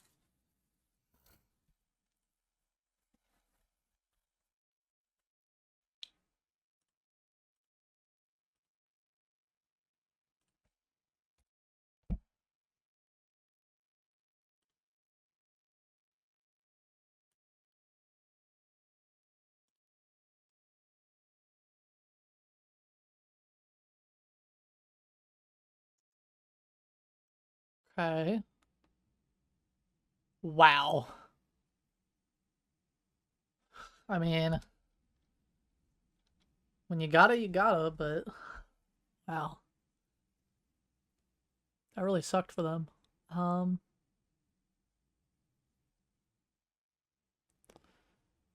mean, really, at this point, we can green black loam, get 2 lands back, play a land, crack it.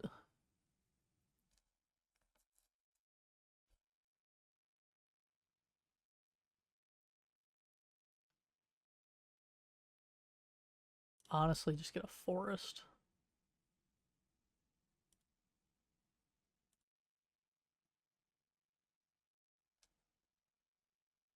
Then we can pitch the Kazakh Doom. We could just get Ewit here. Get the Necromancy back.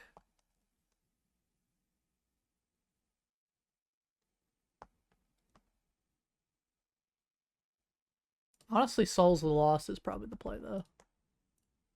Because now we just get to Souls of the Lost, sack Pentad Prism. Pass turn. This is what's so cool about this deck is it's just absolutely inevitable. Like, it will kill you eventually unless you're that last guy who just has every removal spell in the universe. Okay, they're going to Dark Petition. They're going to get their 3 black, so they'll be able to get a removal spell here. The funny thing is that even if all of this fails that I'm doing, I just get to Oko, and then Oko's busted. I'm still mad about that last game, though. That was ridiculous. I really kicked that game to them. And they had the removal spell. It's crazy. Okay.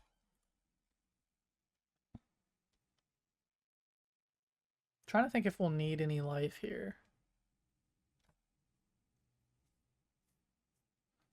I don't really want them to draw a card, so I think I'm just going to take the life on this first one. No. Didn't do any damage to me. It was just a swamp. Okay. So I could have just left that there for them to draw. That's fair. That was probably a good play for them. So now we don't really want to do that. At this point, I think most of our... Okay, so we only have 1 blue, so we can only cast one of these this turn. So we cast the Oko for sure. At this point, oh, I don't think we elk that. I thought I could elk the survival of the fittest, to be honest.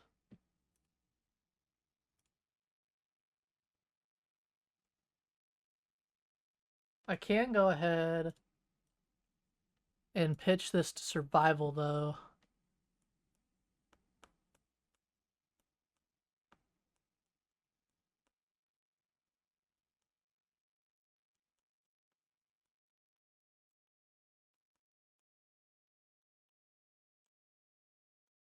Grab an Ewit.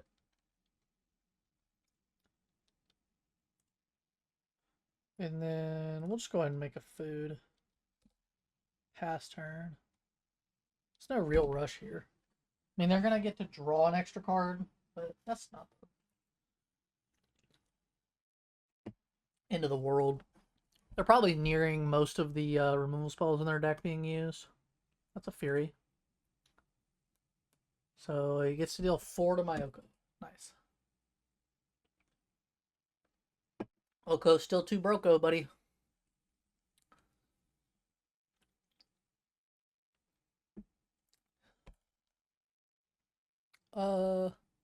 Yeah, they can draw.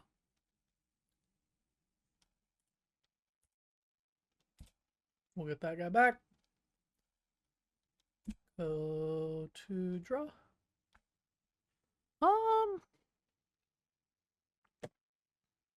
We don't have any blue lands in the graveyard. So getting loan back doesn't actually help us that much. 15 cards in our library, that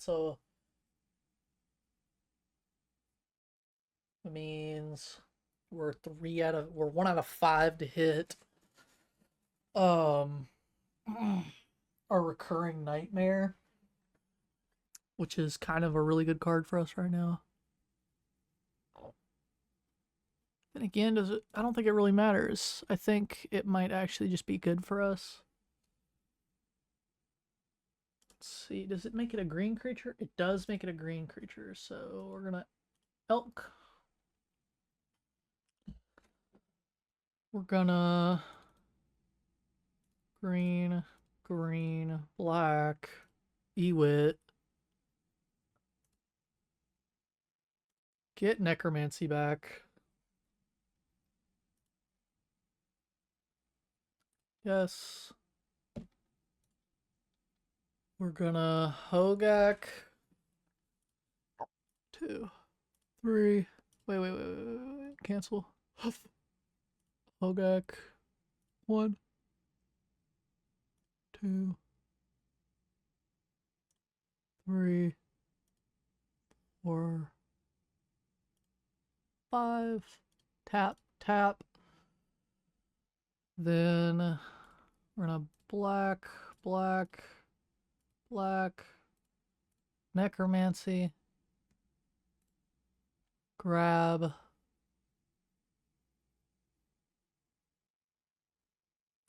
this guy,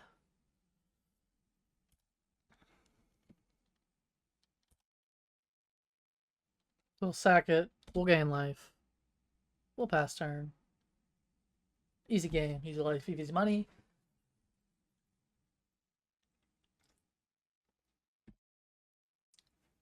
This deck is freaking sweet, by the way. Can I just stop and, like, I have never drafted this deck in Vintage Cube, and it just kind of fell into my lap.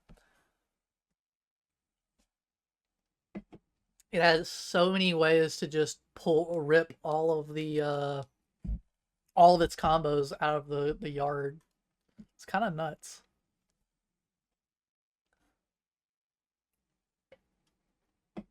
So we're in the territory where we just can't. We always have to let him draw the card. Just have to. Okay. Now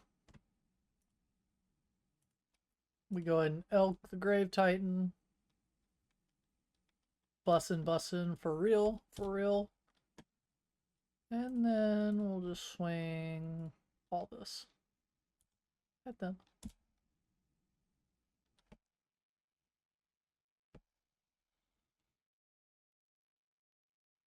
Okay. Seems good.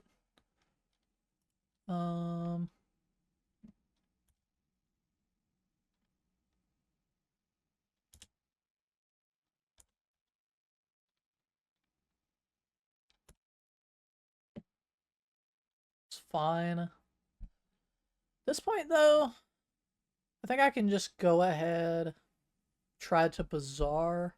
Oh, yeah. Oh, that's perfect. So now we'll just pitch these guys. Oh, we gotta pitch 3. Yeah, we'll pitch the Master of Death. And wait, cancel. Haha. So now we've got blue. And now we got blue. Now we got green. Now I got green. And now we Uro. So let's go Yavimaya. Let's see, what are we? We're exiling 5. So Imperial Seal, Jace. Level and Rumble. Done.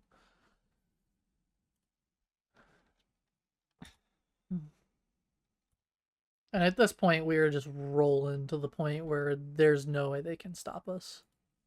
Definitely not going to replacement effect. I'm going to say no. We are at a point, a fragile point, where we can't draw that many more cards or we could risk losing the game here. So that's got to be a consideration. Probably means no more activating Bazaar Baghdad. Which we're fine with.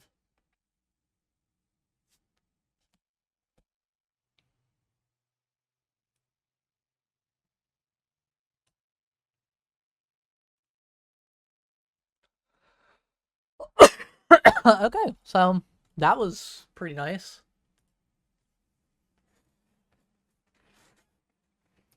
So yeah, I mean, if I feel like this deck is gonna do pretty well against pretty much any deck that isn't faster than it. And I mean, some of our starts are just so fast that like even the faster decks wouldn't be able to handle this. I mean, I do think that like of course that mono or not mono white, but that aggro deck at the beginning of the first game beat us. But I think that matchup was probably, you know, like 60-40 in their favor. I don't think it was unwinnable for us. I think we just didn't top deck the right things. Also, we hadn't gotten used to this deck yet, so this is definitely a weird deck to pilot. And that second match was just totally winnable for us. Like if we had played it safer and not gotten all fancy with it, we would have won.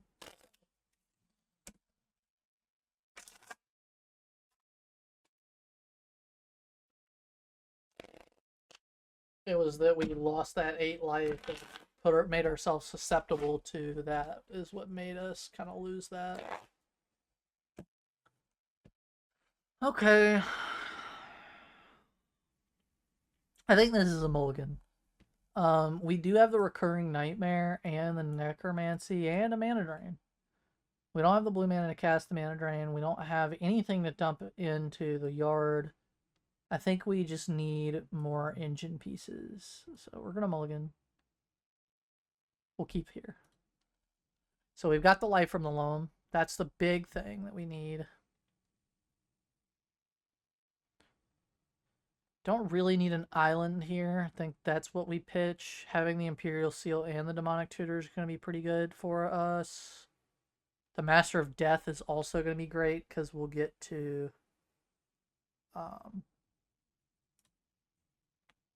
yeah, so we're done here.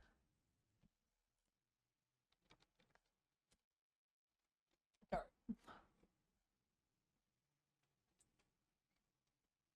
Their name is The Player.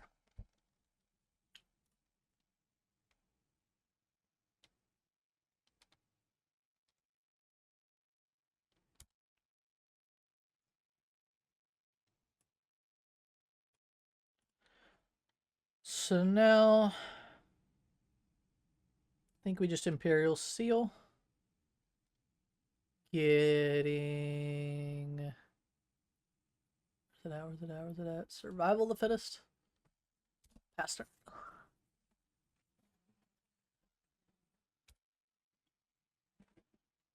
So these two tutors really went the distance because us being able to get survival of the fittest consistently is really what's made this deck sing. So that's a really big note for me moving forward. Playing this deck is that it really needs a survival of the fittest. So we get green blue here. Now we have all our colors. We put Caster Isle. Pass turn to them. Looks like they could be what's it called? Mardu. Maybe we just didn't see their white last time. Or maybe they're just playing this as a red-black duel. Definitely possible there. Hmm.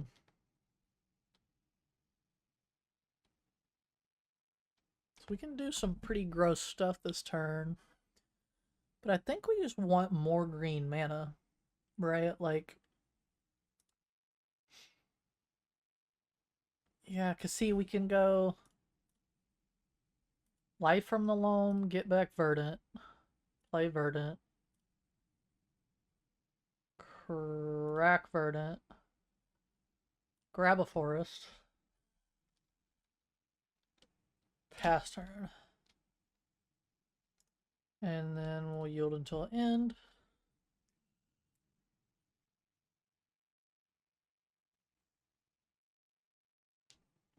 And then next turn, we're just going to go to dumping a bunch of creatures in our graveyard. The only one we don't want to dump is the one we're going to get right now, which is the Archfiend. We want to be able to pitch that next turn and just get it on the field. So, and this Master of Death has also been a goat because we can just pitch, get it back, pitch, get it back, pitch, get it back. It's great with Survival of the Fittest. Also glad we mulliganed that first hand because we would have just been going nowhere. And now we're going everywhere. Like, once we get Survival on the field, like, it's pretty much said and done that we're going to have our combo. And the great thing about this D-Tutor being in our hand is that we can go get Recurring Nightmare if they start to break up our combo. So let's go to draw step. Yeah, we'll replace with Life from the Loam. We got Sakura, Jace, and Malevolent Rumble. It's fine. We'll go ahead and Underground Mercury. Get our Survey.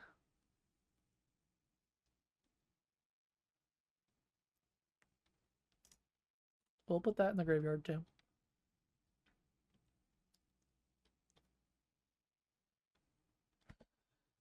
So now that we've got a bunch of mana up, we can do this madness at instant speed.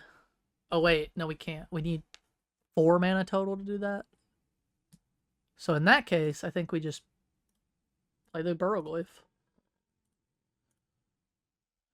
I mean, it's a significant threat to them. And I mean, they're gonna have to use a removal spell on it, whether they like to or not.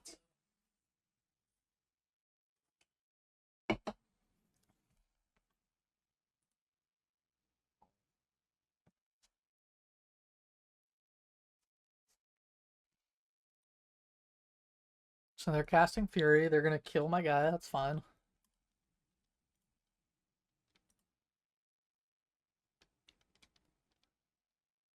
Sure thing. It's no big deal. Because now we get to go put the Mac Daddy into play. Cast it.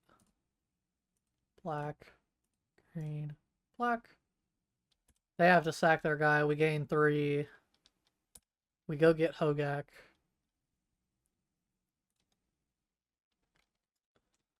And then we pass turn.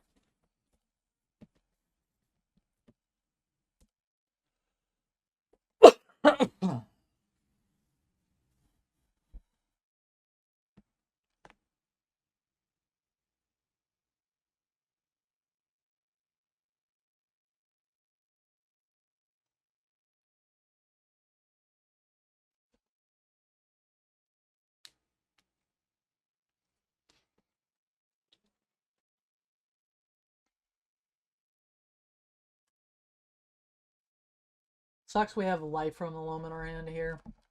We'd really prefer not to.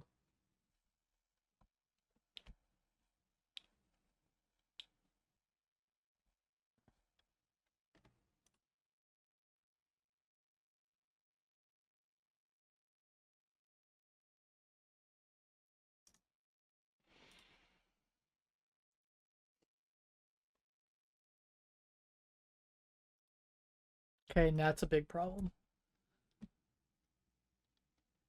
The Dakuthi just kind of shuts us down here.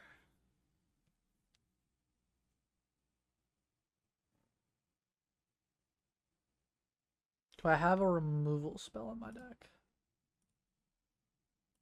I do forget. Not in the main board, I don't think.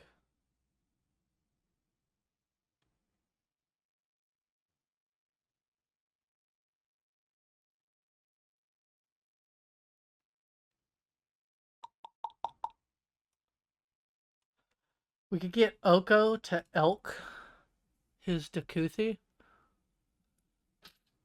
So we have 5 mana. So yeah, no, we can do that. So, but before we do that, we're gonna go to combat, swing 8, because for all he knows, he needs this Dakuthi to win. So we want him to take 8 here, go down to 12.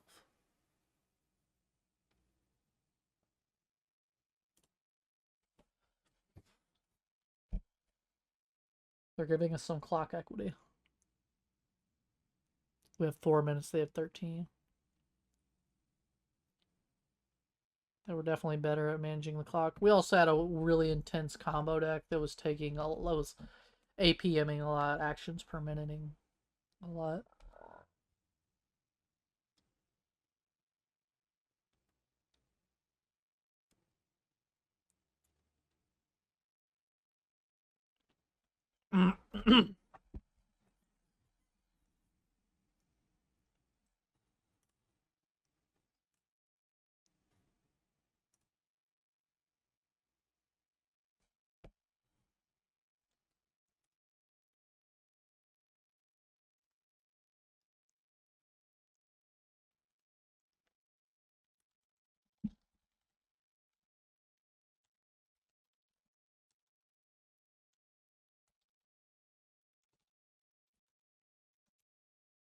I typed in chat, making a sandwich, question mark?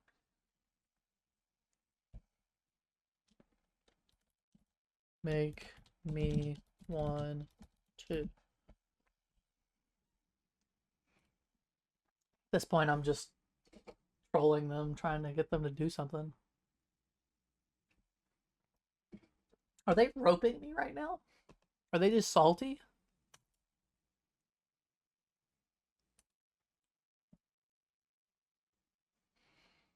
Man, I wish we were better at piloting this deck the first go round. I really think we might have won if I knew what I was doing.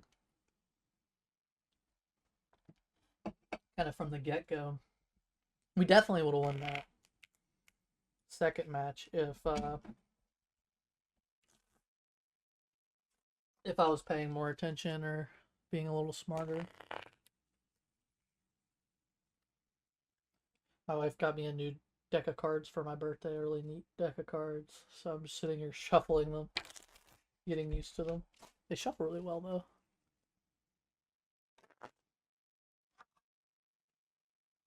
I don't even know what brand these are.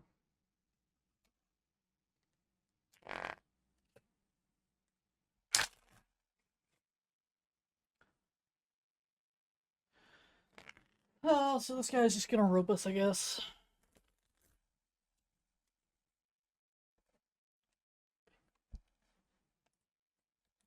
Are you roping me?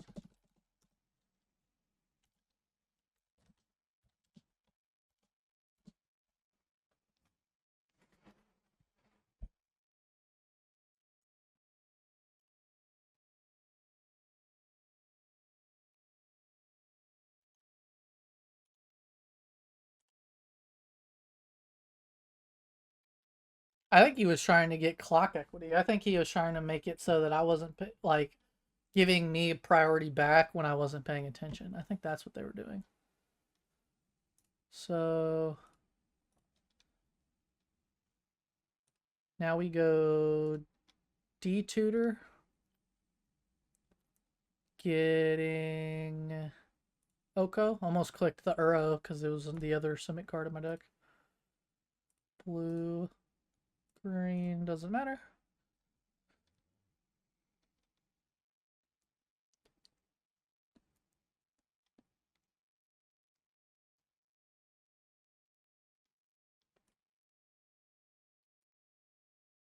elk that Dekuthi. And we didn't give him anything. Let's go. There it is. Yeah. Okay. Man, it would have felt a lot better if that was 100, but what a I mean, really that was like a trophy level deck, I think, that could have got there if we were just better at playing it there at the beginning. Like I said, that was the first time I ever drafted anything anywhere close to that in Vintage Cube, but man, am I glad I did. That was one of the coolest Vintage Cube decks I have ever built in my life. So definitely gonna throw this video up on YouTube. Thanks for everybody watching. Hope you guys follow me and subscribe for more content. Not sure what my YouTube handle is right now. I have to go check on that. Maybe I'll put it in at the end of the video. Well, would make sense to put it in the YouTube video. But yeah, just like and subscribe. I'll be back on Twitch for more of this kind of content. Maybe I can figure out a way to get the cards to be readable. I think there's a program I can download for that. But yeah, that Hogaak deck was a lot of fun. I mean, the deck before was a lot of fun too. So see you guys. Stay frosty.